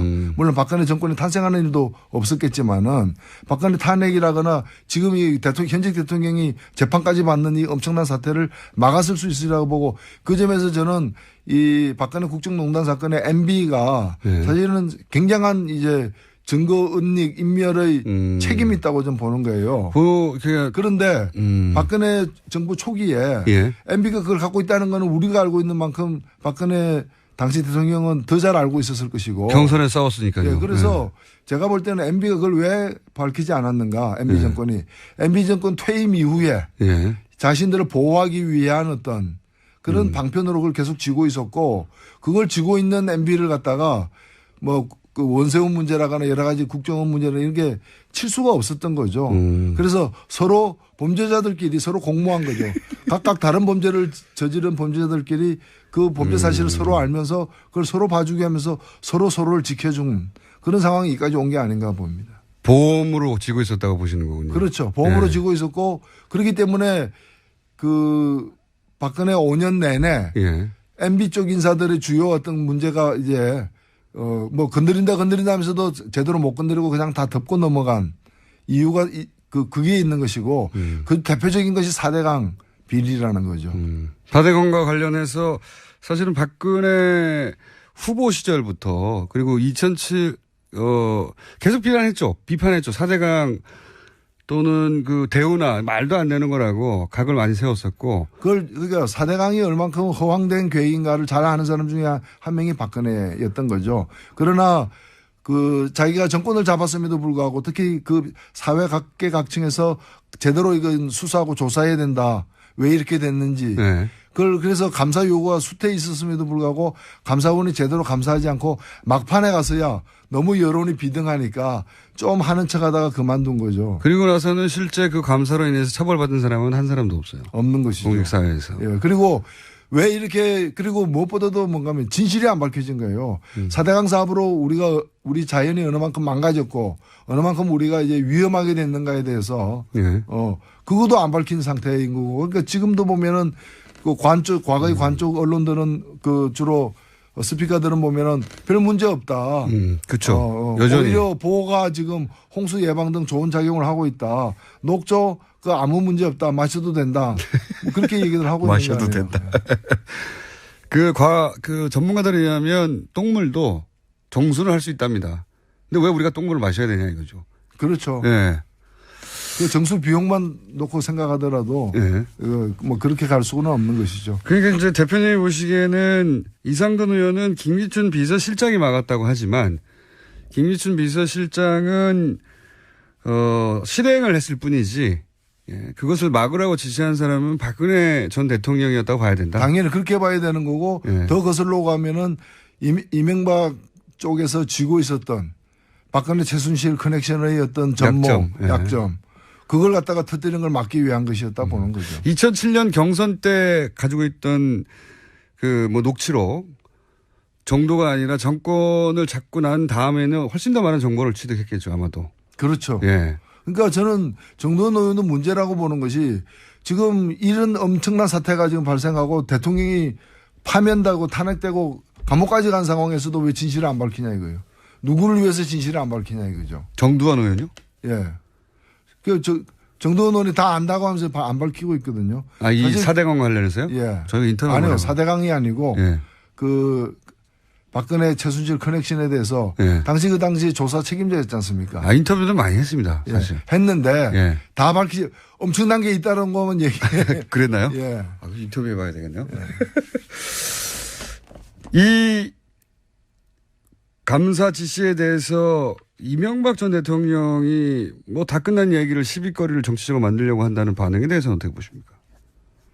이게 지금 정치적 시비 이전에 나중에 정치적 책임도 물어야 되겠습니다만은 국민의 생명에 관련된 문제 아닙니까? 그리고 우리나라의 자연 생태에 관한 문제 아닙니까? 그 시시비비를 갖다가 덮자는 얘기는 어느 도단인 것이죠. 도단이다. 그리고 그거와 관련돼서 그 거짓말한 것들 네. 거기서 뭐 30만 개 일자리를 갖다 만들어낼 수 있다. 그래서 제가 아니 그 실제로 그렇게 만들어지지도 않았거니와 그렇게 계산이 나올 수 없는 건데 일자리 30만 개 만들기 위해서 4대강 사업을 해야 된다. 그렇다면 내가 저한테 맡기면 60만 개 만들 수 있다. 4대강 팠다가 다시 덮으면 된다. 제가 그런 얘기까지 했는데 그게 말이 안 되는 거죠. 제가 남한강 이포보에 갔더니 네. 이포보에 갔더니 거기가 1,500억 이상 되는 그런 그 재정이 들어가는 공사를 하고 있었어요. 이포보를 보루를 설치하는데 근데 거기에 고용된 사람이 모두 34명이었고요. 네. 그 태반이 중국 사람이어가지고 그 안전 조심 뭐 이런 거 있잖아요. 네. 산업 현장에 붙이는 큰 플래카드가 다 중국어로 돼 있었어요. 제가 그 방문했을 때. 근데 무슨 그것이 일자리를 갖다 창출한단 말입니까? 저는 제일 큰 아직도 기억하는 사기는요.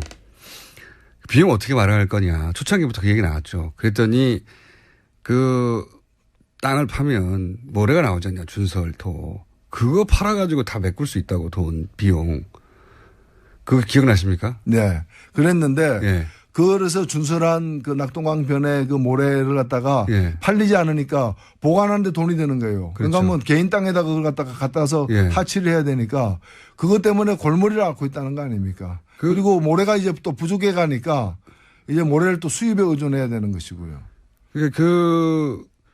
그 모래를 파서 모래 판 돈만으로 공사를 다 할 수 있다고 하는 사기를 쳤어요. 생각해보면 황당한 사기인데 다시 되짚어보면 엄청난 사기를 많이 쳤습니다. 사실 그 관련해서는 조금씩 얘기가 나오겠죠. 마지막으로 한 이제 가지만 시작이죠. 뭐. 네, 한 가지만 더 여쭤볼게요. 정의당이 문재인 지지율이 너무 높아지다 보니까 정의당 지지율이 좀 빠졌습니다. 지난주만 하더라도 이제 3등 아싸 했는데 어떡합니까 이거. 예, 뭐 그렇다고 문재인 정부가 못하기를 기원해서는 안 될 것이고요. 저희들 나름대로 역할을 해야죠. 그러니까 진보 세력이 이 땅에 존재할 이유가 뭔가, 쓰임새가 뭔가에 대해서 그리고 그 정의당과 같은 당의 어떤 역할이 더 커질수록 우리 사회가 더 좋아진다는 걸 정의당의 노력으로 입증해 보이는 게 중요하다고 봅니다. 자, 오늘은 여기까지 해야 되겠습니다. 자, 여기까지 하고 오늘 코너 제목은 노회찬의 노회찬이었습니다. 다음 주는 무슨 제목일지 모르겠습니다. 지금까지 정의당 노회찬 원내대표였습니다. 감사합니다. 네, 고맙습니다. 그래서 오늘도 역시 노회찬 코너를 이렇게 해달라고 제목 아주 많이 왔고요. 그리고 문재인 정부는 얼굴 패권이라는데 공장장은 얼굴 농단인가요? 너무하시네. 네. 그리고 이런 문자도 요즘 많이 옵니다. 코너를 제안하는. 이런 문자 좀 많이 보내주세요. 더. 오늘 온 문자 중에 하나는 보수 대 보수, 떠난 자와 남은 자, 김성태 대 이혜훈 뭐 이런 코너 만들면 재밌지 않겠냐. 저희도 그렇게 생각해요. 생각하는데 두 분이 마주 앉을지는 모르겠습니다. 그리고 뉴스공장 팟캐스트 누적 다운로드 수가 이건 저희 PD의 요청 공지사항입니다. 지난해 9월 26일 첫 방송을 한 이후에 8개월 만에 누적 다운로드 수가 5억 건을 넘었다고 합니다. 5억 건. 많네요, 아주. 그래서 저희가 이제 공개 방송 좀 기획해보고 있습니다. 한번 5억 건 돌파 기념. 뭐 핑계가 많죠. 뭐 5억 5천 건 돌파 기념도 할 수 있고. 이게 다 저 때문인데. 저한테 상을 주는 날로 공개 방송을, 제가 저한테 상을 주는 날로 공개 방송을 한번 기획해 볼까 합니다. 자, 오늘 여기까지입니다.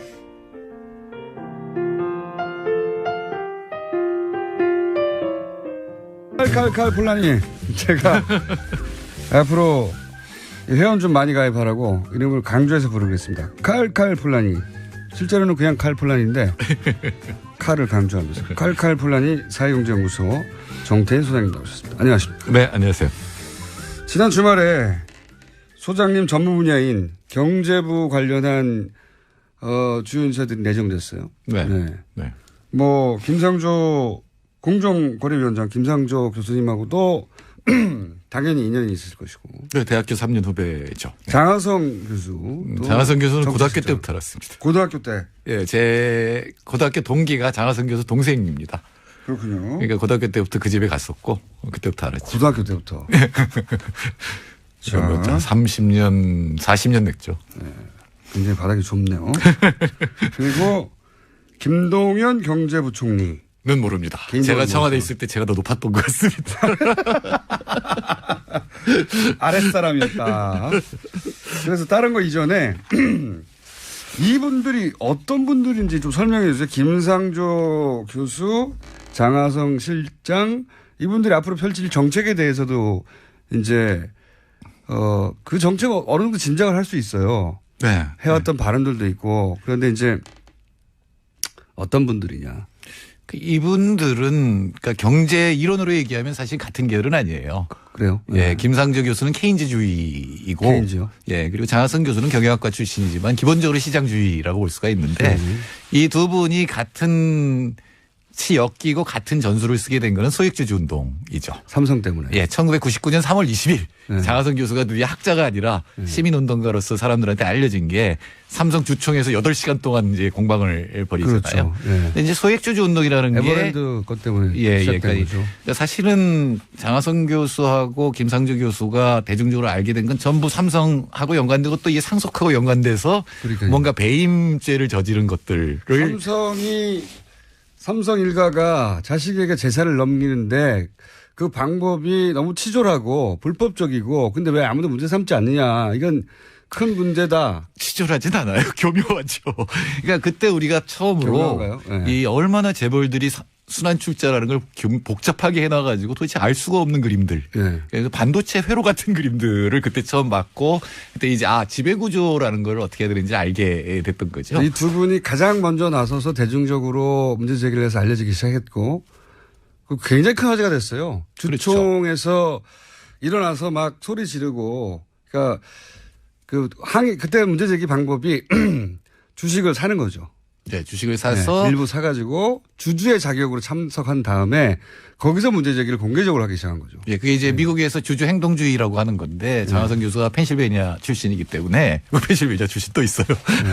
그래서 그때 이제 주주 행동주의를 한국에 갖고 와서 이거를 재벌 비판, 재벌을 어떻게 보면 교정하는 수단으로 쓰려고 했던 거죠. 최초입니다, 최초. 예. 그런데 뭐 그렇게 성공적이라고 볼 수는 없어요. 그게. 효과가 실제 그래서 삼성을 막았느냐 그렇지는 않지만 대중적으로 확성시킨 데는 대단한. 예, 재벌들이 어떻게 아주 작은 주식을 가지고 전체를 지배하게 되고 그게 얼마나 비효율적일 수 있느냐라는 걸 갖다 각성시키게 됐죠. 그때까지만 해도 전문가들만 알던 것을 대중적으로 인식시키는데 이게 첫 번째 그 사건이었어요, 사실은. 네. TV에서도 많이. 근데 이제 끊임없이 그게 이제 법정 소송으로 가잖아요. 계속 법 제도 바꾸는 게 되고 법정 소송으로 가던데 2010년경이 되면 특히 김상조 교수의 경우에는 자기 반성을 합니다.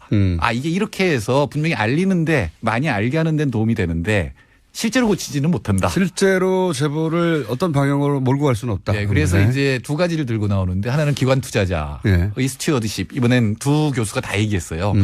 국민연금 같은 기관 투자자가 주인의식을 가지고 재벌의 행태, 지배구조에 대해서 개입해야 된다라고 하는 거. 이건 힘이 있죠. 왜냐하면 굉장히 그 주식 수가 많으니까. 왜냐하면 국민연금 같은 경우는 개인의 돈이 아닌데 국민의 돈인데 이분들이 대주주거든요. 이 국민연금이. 그러니까 그 대주주의 힘으로 그 국민의 요구를 재벌이 요구해라 이런 거죠. 그리고 두 번째는 주주자본. 근데 거꾸로 됐죠 지금까지는. 국민연금이 삼성에 이용당한 거죠. 국민연금은 당연히 뭐 실제로는 경영에 개입하고 싶어 하지 않았어요. 자기들 수익률만 높이면 되지 왜 내가 경영에 개입해라는 거였는데 경영에 개입해야 수익률도 높아진다는 게 이제 두 교수의 이제 주장이고 두 번째는 이게 모든 재벌을 대상으로 해서 시시콜콜 법 제도로 들어가서 바꿀 수 있는 것은 아니다. 그래서 4대 재벌로 줄이고 그다음에 모든 법을 옴짝달싹 못하게 이렇게 만드는 건 불가능하다. 예. 그러므로 사후 규제를 하고 현재 가지고 있는 법을 철저히 적용한다. 그래서 이게 주식 문제, 출자 문제보다는 하도급 문제라든가 이런 것들이 더 중요하다. 그러니까 불공정 거래의 문제가 더 중요하다라고 하는 어떻게 보면 재벌 문제의 핵심을 이제 정책으로 바꿔야 되겠다. 그래서 노선을 약간 바꿨군요. 예, 김상조 교수는 정말로 이 관가에 안 들어가겠다 그랬거든요. 제가 비서관일 때. 두 분 다 안 들어가기로. 아니요. 장하성 교수 집안은 상당히 정치적 집안이고. 아니, 물론 관료를 많이 한 집안이긴 하지만 본인이 여러 정권의 콜을 다 거부해왔잖아요. 제가 그 집안을 약간 얘기를 하자면 예. 그 집안도 이제 명문 거족이기 때문에 그렇죠. 아이들 포트폴리오를 해요. 예. 경영도 시키고 정치도 시키고. 아, 실제로요? 예, 학자도 시키고 싶은데 예. 온통 학자가 돼버렸어요. 그래서 지금 확실히 포트폴리오가 좀 필요했고 그래서 이제 안철수 지난 2012년 대선 때 이제 안철수 쪽으로 갔던 것 같고. 장하준 교수 사촌 교수 동생이죠. 런던에 그분도 사촌 동생이고 그러니까 두 분 친인척 관계예요. 제 사촌 동생이죠. 가까운. 네. 예. 우리 저기 이론저론 굉장히 다르죠. 이 집안이 아주 네. 어쨌든 김상조 교수가 제가 비서관일 때 이정호 정책실장이 불러서 같이 토론을 하자. 조금 주주자본주의라든가 이해당사자본 저는 이해당사자본주의자거든요.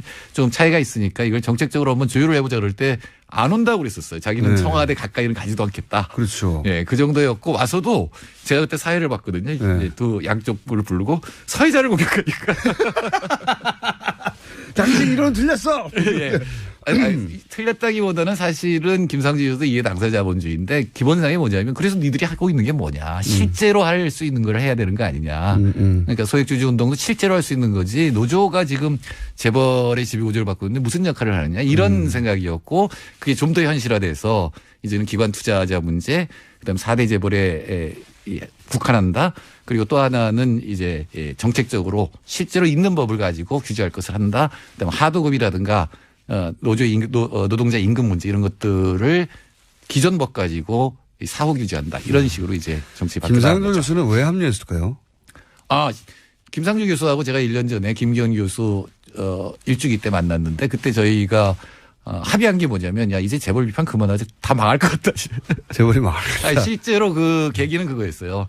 경제 전체가 지금 무너질 것 같다. 이게 재벌만 문제가 아니라 그냥 놔둬서는 한국 경제 전체가 무너질 것 같다. 이건 좀 나서야 되겠다라는 생각을 가지게 된 것 같아요. 1년 전부터?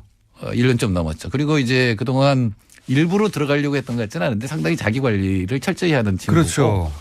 재벌하고 싸운다고 해서 재벌하고 대화를 안 한 게 아니라 끊임없이 대화를 했거든요. 그러니까요. 예. 굉장히 독특한 위치에 있었던 분인데 저는 입각할 줄은 몰랐어요. 저는 알고 있었죠. 다만 몰랐던 거는 물론 김상조 교수가 혼자 들어가면 김상조 교수나 장하성 교수가 맨날 주장했던 게 그겁니다. 저희 참여정부 때 저하고는 원한이 있어요. 들어가서 일하는데 밖에서 너무 비판하는 거예요.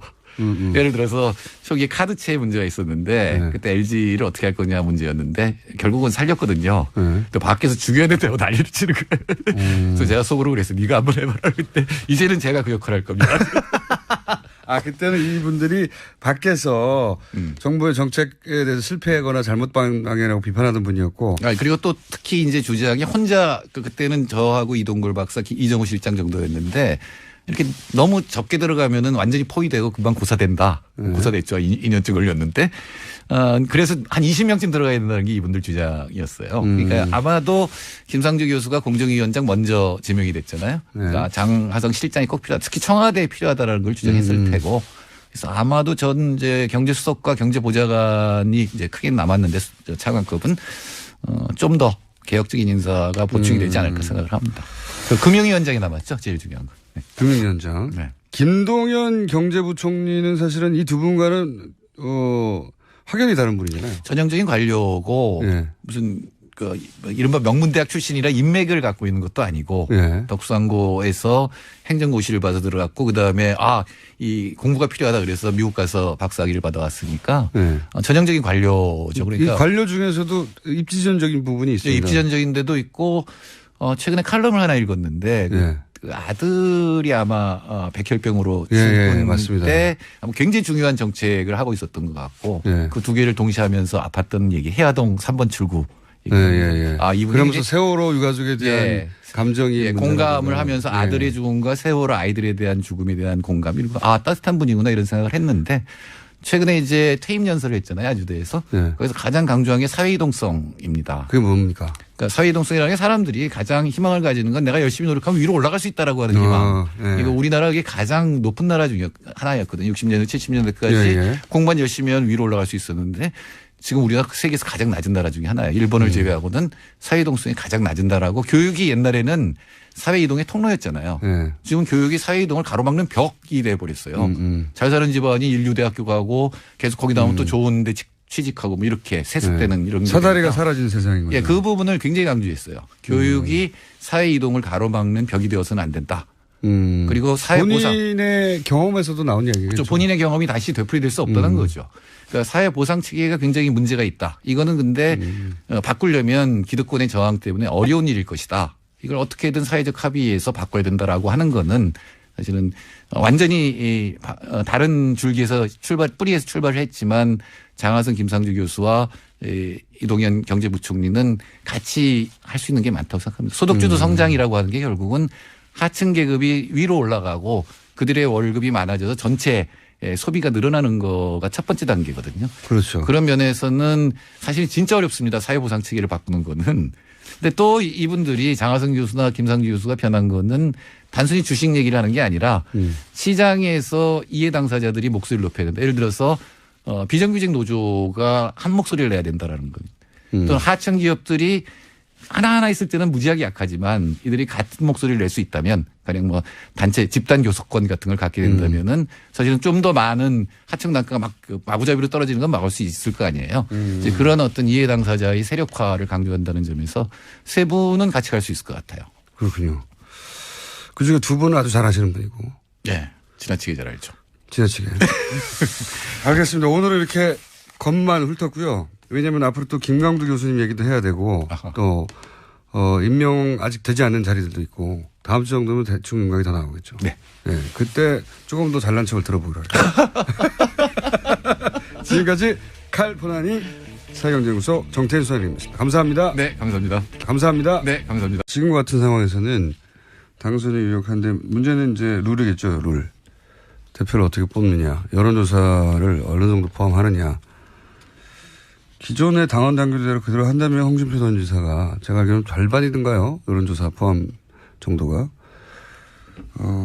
그럴 텐데 그 룰이 그대로 간다면 그럴 것 같고. 세력은 없는 분이라. 예. 네, 그래서 지금 계속 SNS에 정치적인 글을 계속 올리고 있습니다. 미국에 있지만요. 예. 결국은 홍준표 전 지사와 친박의 대결이 되겠네요. 예. 근데 친박도 지금 구심점을 잃은 상황이어서. 여하간 친박 인물 인사들의 출마 가능성만 지금 얘기되고 있네요. 예. 거기는 그렇고요. 국민의당은 일부에서는 소위 이제 동교동계에서는 민주당과 합당해야 된다는 얘기가 왜냐하면 바른정당과 합당해야 된다는 얘기가 나오자 거기에 대한 반발로 그럴 거면 민주당과 합당해야 하는 게 맞지 왜 바른정당과 합당해야 되느냐 뭐 이런 이야기도 나오고 있는 걸로. 예, 오늘 아침 조선일보가 보도했습니다. 예. 더불어민주당이 더 이상 이제 패권주의가 없어졌다라는 식의 주장을 하면서 민주당과 다시 합쳐야 된다라는 이야기를 하고 있습니다. 이유는 좀 웃깁니다. 예. 대통령이 됐으니까 더 패권이 강해진 거 아닙니까? 그런 논리라면 대표도 아닐 때도 패권 정당으로 했는데 패권이 없었다고 하는 거는 이제 민망하니까 이유를 댄 것이고 예. 시급한 건 그런 거겠죠. 지금 국민의당 내부에서 바른정당하고 합당하느냐 이건 이제 친안철수 쪽 의원들 혹은 초선 의원들의 의견인 것 같고 소위 이제 김대중 전 대통령과 정치를 함께했던 쪽은 국민의당하고는 아니지 않느냐 보수 정당인데 네, 바른정당하고는 아니지 않느냐. 바른정당하고는 예. 아니지 않느냐 그런 뜻인 것 같고요.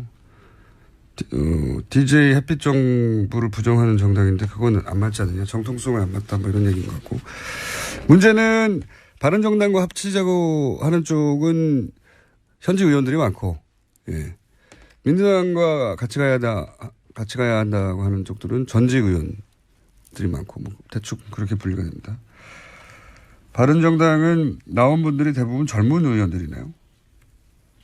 예, 그렇죠. 젊은 당대표가 유력한 상황입니다. 이런 후보들만 나온다면 굉장히 젊은 당대표가 선출될 수도 있겠습니다. 네, 원외 의원들도 꼽히고 있긴 합니다. 알겠습니다. 제목 한두 개 정도 읽을 수 있을 것 같은데. 네, 세월호 선체 수색 계속되고 있고요. 어제 구명조끼 입은 채 온전한 상태의 유해가 발견됐다고 합니다. 구명조끼를 아예 입은 온전한 유해가 처음으로 나온 거죠? 네, 그렇습니다. 이렇게 온전한 누구인지는 모르겠지만. 네, DNA 감식이 필요하기 때문에요. 최대 한 달 정도 시간이 걸린다고 하는데 그것보다 빨리 나올 수도 있을 것 같습니다. 지금까지는 그보단 빨리빨리 확인되어 가고 있는 중인데. 알겠습니다. 이 문제는 저희가 한번 따로 종합해서 중간 종합을 한번 해야 되겠네요. 예. 여기까지 하겠습니다. 지금까지 시사인의 김은지였습니다. 감사합니다. 문재인 대통령이 4대강 사업에 대한 정책 감사를 지시했습니다. 4대강 문제 하면 이분이죠. 이명박 정부 초기부터 줄기차게 일관되게 지금까지 10여 년간 반대하고 비판해왔던 분입니다. 박창근 관동대 교수님 연결됐습니다. 안녕하세요, 교수님. 네, 가톨릭 관동대학교 박창근입니다. 학교를 바뀌었습니다. 아, 그렇습니까? 네. 정확하게 가톨릭 관동대학교입니다. 가톨릭. 예, 그렇습니다. 이 카톨릭 말씀하시는 거죠? 예, 그렇습니다. 네, 가톨릭 아니고. 알겠습니다. 가톨릭 관동대 교수님. 우선 고생하셨습니다. 10년 동안. 아니요. 좀 하고 싶어서 뭐 했겠습니까? 상황이 그렇게 되다 보니까 하다 보니까 뭐 여기까지 온 거죠. 한 10여 년 동안 비판하시면서 혹은 정부의 이 정책에 대해서 대통령의 정책에 대해서 직접 비판하기 굉장히 부담스럽고 그로 인한 불이익도 적지 않으셨던 걸로 저는 들었는데 어쨌든 그 이야기는 저희가 스튜디오에 모시면 길게 한번 하기로 하고요. 네. 이미 세 차례나 4대강 사업 감사를 했다라는 게 이명박 전 대통령 측의 반응입니다. 뭐 3번이나 했는데 자, 그러면 앞에 3번은 어떤 점이 부족했었습니까? 네, 첫 번째는 이명박 안녕하세요, 김어준입니다. 오늘은 노무현 8주기입니다. 노무현 전 대통령을 싫어하는 분들도 많습니다. 그분들은 여전히 그 죽음을 애달파하는 사람들을 도무지 이해할 수 없다고 합니다. 그럴 수 있죠. 이해하지 못할 수 있습니다. 8주기 되는 날이니 그렇게 슬퍼하는 사람들을 한 번쯤 이해해 보려 하는 것도 나쁘지 않을 겁니다. 그건 이런 겁니다. 그 사람들에게 노무현은 내가 어린 시절 배운 아주 단순하고 순진한 정의, 우리 편은 이기고 나쁜 놈은 진다는 수준에 나는 나이 먹어가며 반드시 그런 건 아니라는 걸 어쩔 수 없이 받아들였지만 그래도 여전히 그런 게 있다고 믿고 싶은 그런 정의의 원형질이 사람으로 체화된 상징입니다. 그래서 노무현의 죽음은 아직도 내 안에 어딘가에서 살아있던 그런 단순한 정의를 믿고 싶은 어린아이가 함께 쓰러진 거죠. 내 안에 아이가 같이 죽은 겁니다. 그런적 상실감을 이해할 수 있을지 솔직히 모르겠습니다만 그게 그런 겁니다. 8주기를 맞아 아주 조금만 더 서로를 이해하고 사는 세상이 됐으면 바라봅니다. 김어준 생각이었습니다. 자, 오늘은 또 어떤 뉴스입니까? 요즘은 1시간 간격으로 뉴스를 보는 사람이 많아요. 네, 정부발 뉴스가 워낙 쏟아져서 그런데요. 하도 많은 인사와 하도 많은 조치들이 있으니까. 자, 오늘 첫 뉴스는 뭔가요? 네, 어제 잠깐 전해드렸었는데 문재인 대통령이 4대강 사업 전반에 대한 감사원 감사를 지시했습니다. 정책 결정과 집행 과정에서 위법 행위 등이 발견될 경우 후속 조치를 취하겠다라는 입장도 밝혔습니다. 그건 이제 후보 시절부터 4대강이나 방산, 자원 이런 얘기를 계속 해왔기 때문에 네, 속칭 사자방이라고 해서요. 관련된 문제 계속 제기했습니다. 감사가 몇 번 있었죠? 3번인가요? 네, 지금까지 총 3번 있었습니다. 이명박 정부 때 2차례이긴 했지만요. 한 차례는 문제가 없다고 나왔고요. 박근혜 정부 인수위식에 나왔던 것들은 문제가 있다고 나왔습니다. 총체적 부실이 있다라는 거고요. 박근혜 정부에서의 세 번째 감사는 건설사 담합에 의혹이 맞춰져 있어서요. 정부가 담합을 방조했다. 이런 내용도 나왔습니다. 뭐 포커스는 정책 결정 과정을 지켜보겠다는 건데, 감사하겠다는 건데, 그러다가 위법 행위가 발견될 경우에는 후속 조치를 하겠다. 네, 수사까지 가능하다라는 뉘앙스로 읽힙니다. 포커스를 정책 결정이 왜 이렇게 됐는지를 따져보겠다라고 했지만 이제 이걸 받아들이는 쪽에서는 위법 발견 시 상응 조치 여기에 이제 방점을 두겠죠. 예. 근데 이게 내년 말에나 환경 영향 평가를 하고 한다니까 굉장히 오래 걸릴 일입니다. 생각보다. 그럴 수밖에 없는 게 이런 규모 사업은 이명박 전 대통령 개인의 드라이브만 하면 되는 게 아니거든요. 이게 되려면은 이 사업에 동조한 학계도 있고, 이 사업으로 이득을 본 업계도 있죠. 예. 그리고 이 사업으로 승승장구한 관계도 있어요. 굉장히 거대한 세력이 함께 만든 거라서 오랜 시간 걸릴 거라고 봅니다. 네. 결론이 나려면. 그런데 이명박 전 대통령 측에서는 또 한마디 했죠. 여기에 대해서. 예, 어제 곧장 입장 냈습니다. 이명박 전 대통령 비서실 명의의 입장문이 기자들한테 전달됐는데 5장짜리 입장문입니다. 이미 다 문제 없다고 결론 난 것을 왜 또다시 들춰서 정치적 시비거리로 만드냐라는 내용입니다. 또 이명박 전 대통령 입장도 동아일보가 아침에 전했는데요. 어제 사무실에서 참모로부터 재감사 소식을 전해 듣고 허허 하면서 헛웃음 지었다라는 겁니다. 지금 성대모사 한 건가요? 순간적으로. 허허 이렇게 나와 있길래요. 네. 게다가 한 참모가 더 자세하게 입장을 전하고 있는데 혀를 끌끌 차면서 헛웃음을 짓는다는 게 무슨 의미겠느냐라고 했다는 겁니다. 무슨 의미겠느냐? 네, 전 대통령의 반응에 대해서 설명을 한 건데. 글쎄요, 뭐 큰일 났다라는 반응일 수도 있고요. 아니면은 멘탈 붕괴 이런 반응일 수도 있죠. 그럼 우리한테 물어보면 어떻게 합니까? 유인만 전 대통령한테 물어보고 우리한테 알려줘야죠. 네. 어쨌든 구체적인 워딩은 없이 헛웃음을 지었다. 네. 큰일 났네요. 다음 뉴스는요. 네, 또 어제 국회를 찾은 정의용 국가안보실장이 청와대가 직접 방산비리를 척결하겠다라는 뜻을 내비쳤다고 합니다.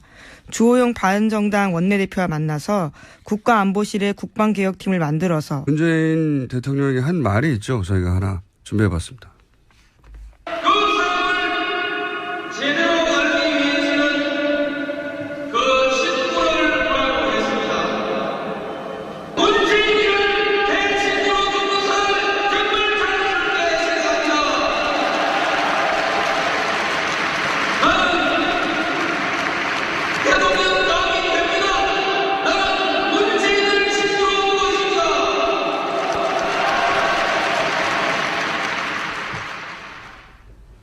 이게 연설 현장에서 한 거라 정확한 워딩이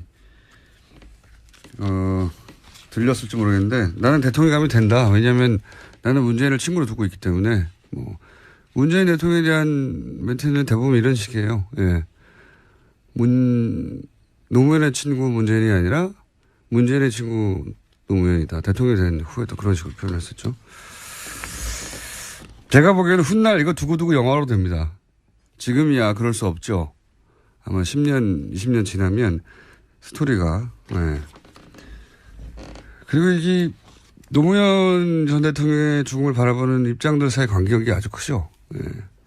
이게 진보 보수의 문제는 아니고 정치적으로 진보 진영에 속하는 분들 중에도 애도를 몇 년씩이나 하느냐 하는 분들도 있어요. 네.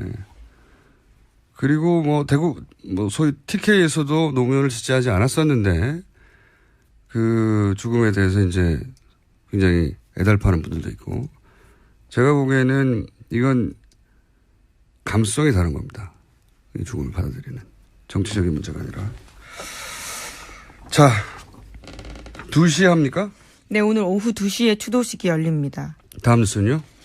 네, 박근혜 전 대통령의 첫 재판도 오늘 열립니다. 오늘 오전 10시 서울중앙지법 대심판정에서 열리는데요. 재판부가 법정 내 촬영을 허가하면서 최순실 씨와 나란히 피고인석에 선 박 전 대통령의 모습을 국민 모두 볼 수 있게 되었습니다. 이거 마치 일부러 만들어도 이렇게 되기 힘든데. 그렇게 어떻게 5월 23일 오전 그러니까요. 오후가 이렇습니다. 네. 오전에는 첫 공판이고 오후에는 추도식이네요. 예. 이 대심판정은 저도 국민참여재판을 받아본 적이 있는 법정입니다. 갑자기 생각나서. 많은 인연이 있으시네요. 많은 사람이 들어갈 수 있어요. 방청권을 받아서 들어갔다는 거죠, 지금? 예, 지금은 굉장히 관심이 높기 때문에요.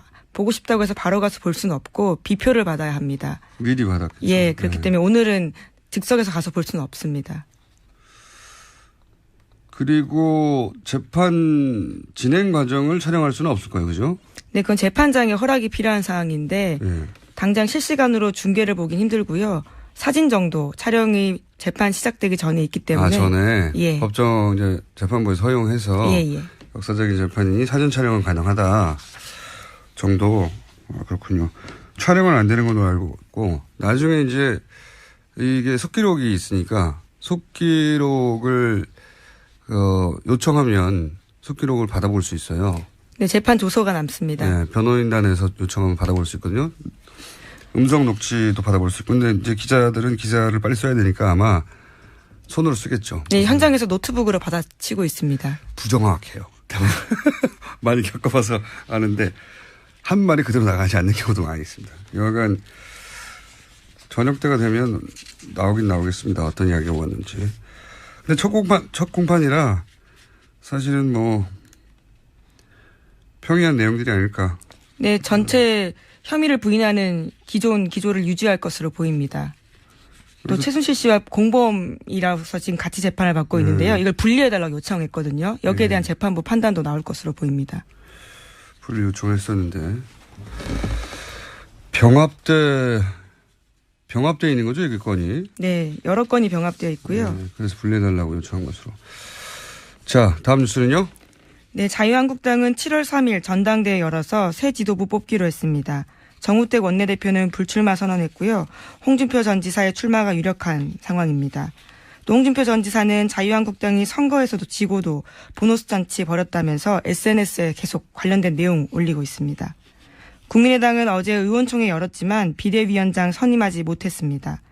오는 25일 다시 중앙위원회 열어서 비대위원장 결정하기로 했습니다. 바른정당은 다음 달 26일 새 대표 뽑습니다. 김세영, 김영우, 김용태, 이혜훈 의원 이런 분들이 꼽히고 있습니다. 홍준표 전 지사가 출마하면 아마 방산 비리를 주로 보도록 하는 계획을 가지고 있다라고 밝혔습니다. 4대강 방산 비리 이건 후보 시절부터 쭉 해왔던 얘기고 그래서 부정축제 재산이 있으면 환수하겠다 이런 말도 했었죠. 굉장히 무서운 말입니다. 예. 그리고 이제 이 말을 정의용 국가안보실장 며칠 전까지만 해도 김관진 안보실장이었죠. 김관진 안보실장이 주도적인 역할을 한 게 사드 배치였는데 사드도 이 관점에서 한번 다시 들여다보겠다 하는 의지가 여기 담겨 있지 않을까. 네. 김관진 안보실장도 이명박 전 대통령과 비슷한 헛웃음을 짓지 않았을까. 그 네. 뜻은 모르겠습니다만. 예. 바쁘시겠네요, 이분들이. 자, 다음 뉴스는요. 네, 통일부가 어제 남북관계의 단절은 바람직하지 않다면서 민간 교류에 유연하게 대응하겠다라는 입장을 내놨습니다. 이덕행 통일부 대변인 이야기인데요. 민간 교류 등 남북관계 주요 사안들에 대해서는 국제사회의 대북제재 틀을 훼손하지 않는 범위 내에서 유연하게 검토해 나갈 생각이다라는 겁니다. 이건 당장 개성공단이나 금강산 사람 이런 걸 제기하기는 어렵거든요. 지금 분위기상. 근데 이제 민간 교류도 막혀 있었으니까 여기서부터 시작하겠다는 의미겠죠. 예, 일종의 제스처. 예, 대북 압박만 하지 않고 대화도 할 텐데 그 첫 출발이 민간 교류로 시작하겠다. 네, 뭐 인도적 지원이나 그런 부분들을 이야기하는 것 같습니다. 이제 그런 일이 벌어지겠죠. 네. 당장 개성공단이 재개되거나 그러기는 어려울 것 같고요. 이미 공장들 많이 옮겼잖아요. 네, 그렇죠. 네. 자, 알겠습니다. 또 다음 뉴스는요. 네, 문재인 대통령이 북한 김정은과 정상회담 성사를 위해서 프란치스코 교황에게 중재를 요청하는 친서를 보냈다고 오늘 아침 중앙일보가 보도했습니다. 문재인 대통령의 교황청 특사인 김희중 한국 천주교 주교회 의장을 통해서인데요. 로마에 도착해서 있는 이 김주교를 통해서 중앙일보 기자가 만나서 이야기를 들었다라는 겁니다. 김 대주교는 23일이나 24일 정도에 교황을 만나서 남북 정상회담 중재를 요청하는 문 대통령의 친서를 전달할 예정이다라고 밝혔습니다. 그렇군요. 이게 과거에는 김대중 전 대통령 시절을 거슬러 올라가 보면 그리고 노무현 대통령도 남북 문제의 주도권은 남북이 지고 있었거든요. 그래서 남북 당사자가 만나 해결하면 되는 사안이었는데 지금은 그 틀이 육자회담 틀이니 당사자만으로 해결이 안 되잖아요. 그러다 보니까 이런 해법을 생각해낸 것 같아요. 예전에 생각해보면 그 팔레스타인하고 아랍파 이스라엘 문제 있을 때 서로 그 마주하고 있잖아요. 둘이 만나면 돼요. 네, 만나면 경계를, 되는데 네. 굳이 미국 클린턴 대통령이 중재자로 나서서 협정을 맺은 것처럼 아니면 이제 미국 쿠바 국교할 때 교황을 중재자로 해서 협정을 맺은 것처럼. 네, 실제로 프란치스코 교황이 역할을 했습니다. 그런 모델을 생각하나 봅니다. 예. 누군가 이제 이 단절에 제3의 중재자를 내세워서 그걸 명분으로 해서 계기로 해서 그런 모델인가 보네요. 자, 다음 뉴스는요. 네, 오늘 노무현 전 대통령 8주기 추도식이 열립니다. 문재인 대통령이 참석하는 등 사상 최대 규모의 인파가 몰릴 것으로 예상됩니다. 하지만 8주기 추도식에 자유한국당이 대표급 인사는 보내지 않기로 최종 결정했다고 합니다. 부르지 않기로? 네, 그래서 박맹우 사무총장이 대신 가고요. 원내대표는 가지 않습니다. 이건 나쁜 결정이에요. 정치적으로. 예를 들어서 야유나 물세례를 이런 추도식은 하지 않겠지만 한다고 하더라도 지난번 김무성 전 대표가 간 것처럼 가서 자기 정치적 존재를 드러내는 게 이제 훨씬 나은데, 예. 안 가기로 했다는 거죠. 추도식에. 네, 어느 대통령은 가고 어느 대통령은 안 가고 그런 게 형평의 문제가 있다라는 게 정우택 원내대표의 주장입니다. 제가 보기에는 자유당이 정치적 좀 자신감을 상실한 것 같다. 그렇게 보여지고 이 추도식은 여러 가지로 의미가 깊은 것 같아요. 그러니까 평생의 친구였는데 한 사람 먼저 대통령을 하고 그리고 나서 그 죽음 때문에 또 한 번도 정치를 생각해 본 적 없는 사람이 결국 역경 끝에 대통령이 되고 사실 굉장히 영화적 소재거든요. 대단한 서사인데 여기 대해서 노무현 전 대통령이 생전에 문도 때 했습니다. 당시 감사위원으로서 은진수라는 분이 계셨거든요. 네. 이명박 대통령 측근이었는데 당시 이분이 이제 주도를 해서 감사를 했는데 당연히 봐주기 감사였습니다. 네. 두 번째, 세 번째 감사가 중요한데 그러니까 2013년 1월 달 같으면은 박근혜 대통령 당선자 시절이거든요. 인수위 시절. 그러면 대통령, 예. 인수위 시절이죠. 그러니까 대통령 힘이 있겠죠. 예. 그때 감사원, 대통령 직속기관 감사원이 감사 발표를 하는데 예. 그 내용이 4대항 사업은 총체적 부실 사업이었다. 예. 설계도 잘못했고 시공도 부실하게 했고 유지 관리도 잘못하고 있다라는 발표를 하게 됩니다. 예. 그러고 나서 그해 13년 7월 예. 두 번째 감사 발표를 내는데 그때 내용은 4대항 사업은 한반도 대운하를 염두에 둔 사업이다라고 발표를 합니다. 예. 그러니까 당시 청와대 홍보수석 이정현 현 국회의원이시죠. 예. 이분께서 그렇다면은 다시 해서 한반도 대운하를 염두에 둔 것이 4대항 사업이라면은 그것은 국민을 속인 것이다라는 논평을 냅니다. 예. 자, 이걸 정리해 보면은 4대항 사업은 총체적 부실 사업이었고 예. 그리고 그 국민을 속인 사업이다. 예. 그러니까 대국민 사기극이었다는 뜻이죠. 예. 딱 거기까지였었습니다. 그러고 나서 박근혜 정부에서 2013년 하반기부터는 어떠한 멘트도 사대강에 대해서는 나오지 않았거든요. 자, 그러면 현 시점에서 과연 그러면은 그동안에 그와 같은 국책 사업이 진행될 때 어떤 정책 과정으로 했느냐. 예. 그리고 그러니까 대국민 사기극을 할 때 정부 조직이 다 동원되는 거지 않습니까? 네네. 그것을 밝혀야 되는 거죠. 그리고 거기에 대해서 어느 누구도 지금 책임을 지는 사람이 없습니다. 처벌된 사람이 하나도 없죠. 예. 예, 그런 책임진 사람이 하나도 없습니다.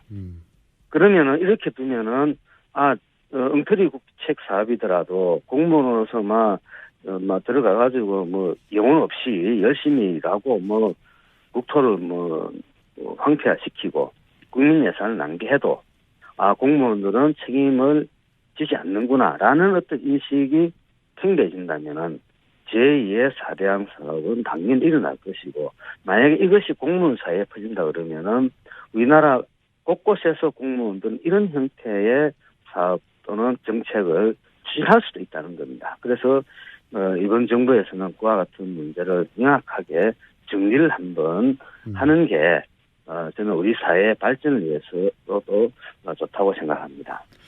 그러니까 이제 박근혜 정부의 워딩을 빌려 쓰자면 국민을 속이는 사업이 있었는데 그 사업이 도대체 어떻게 결정되어 갔는지 그 과정을 한번 짚어보겠다는 게 첫 번째인 것 같고요.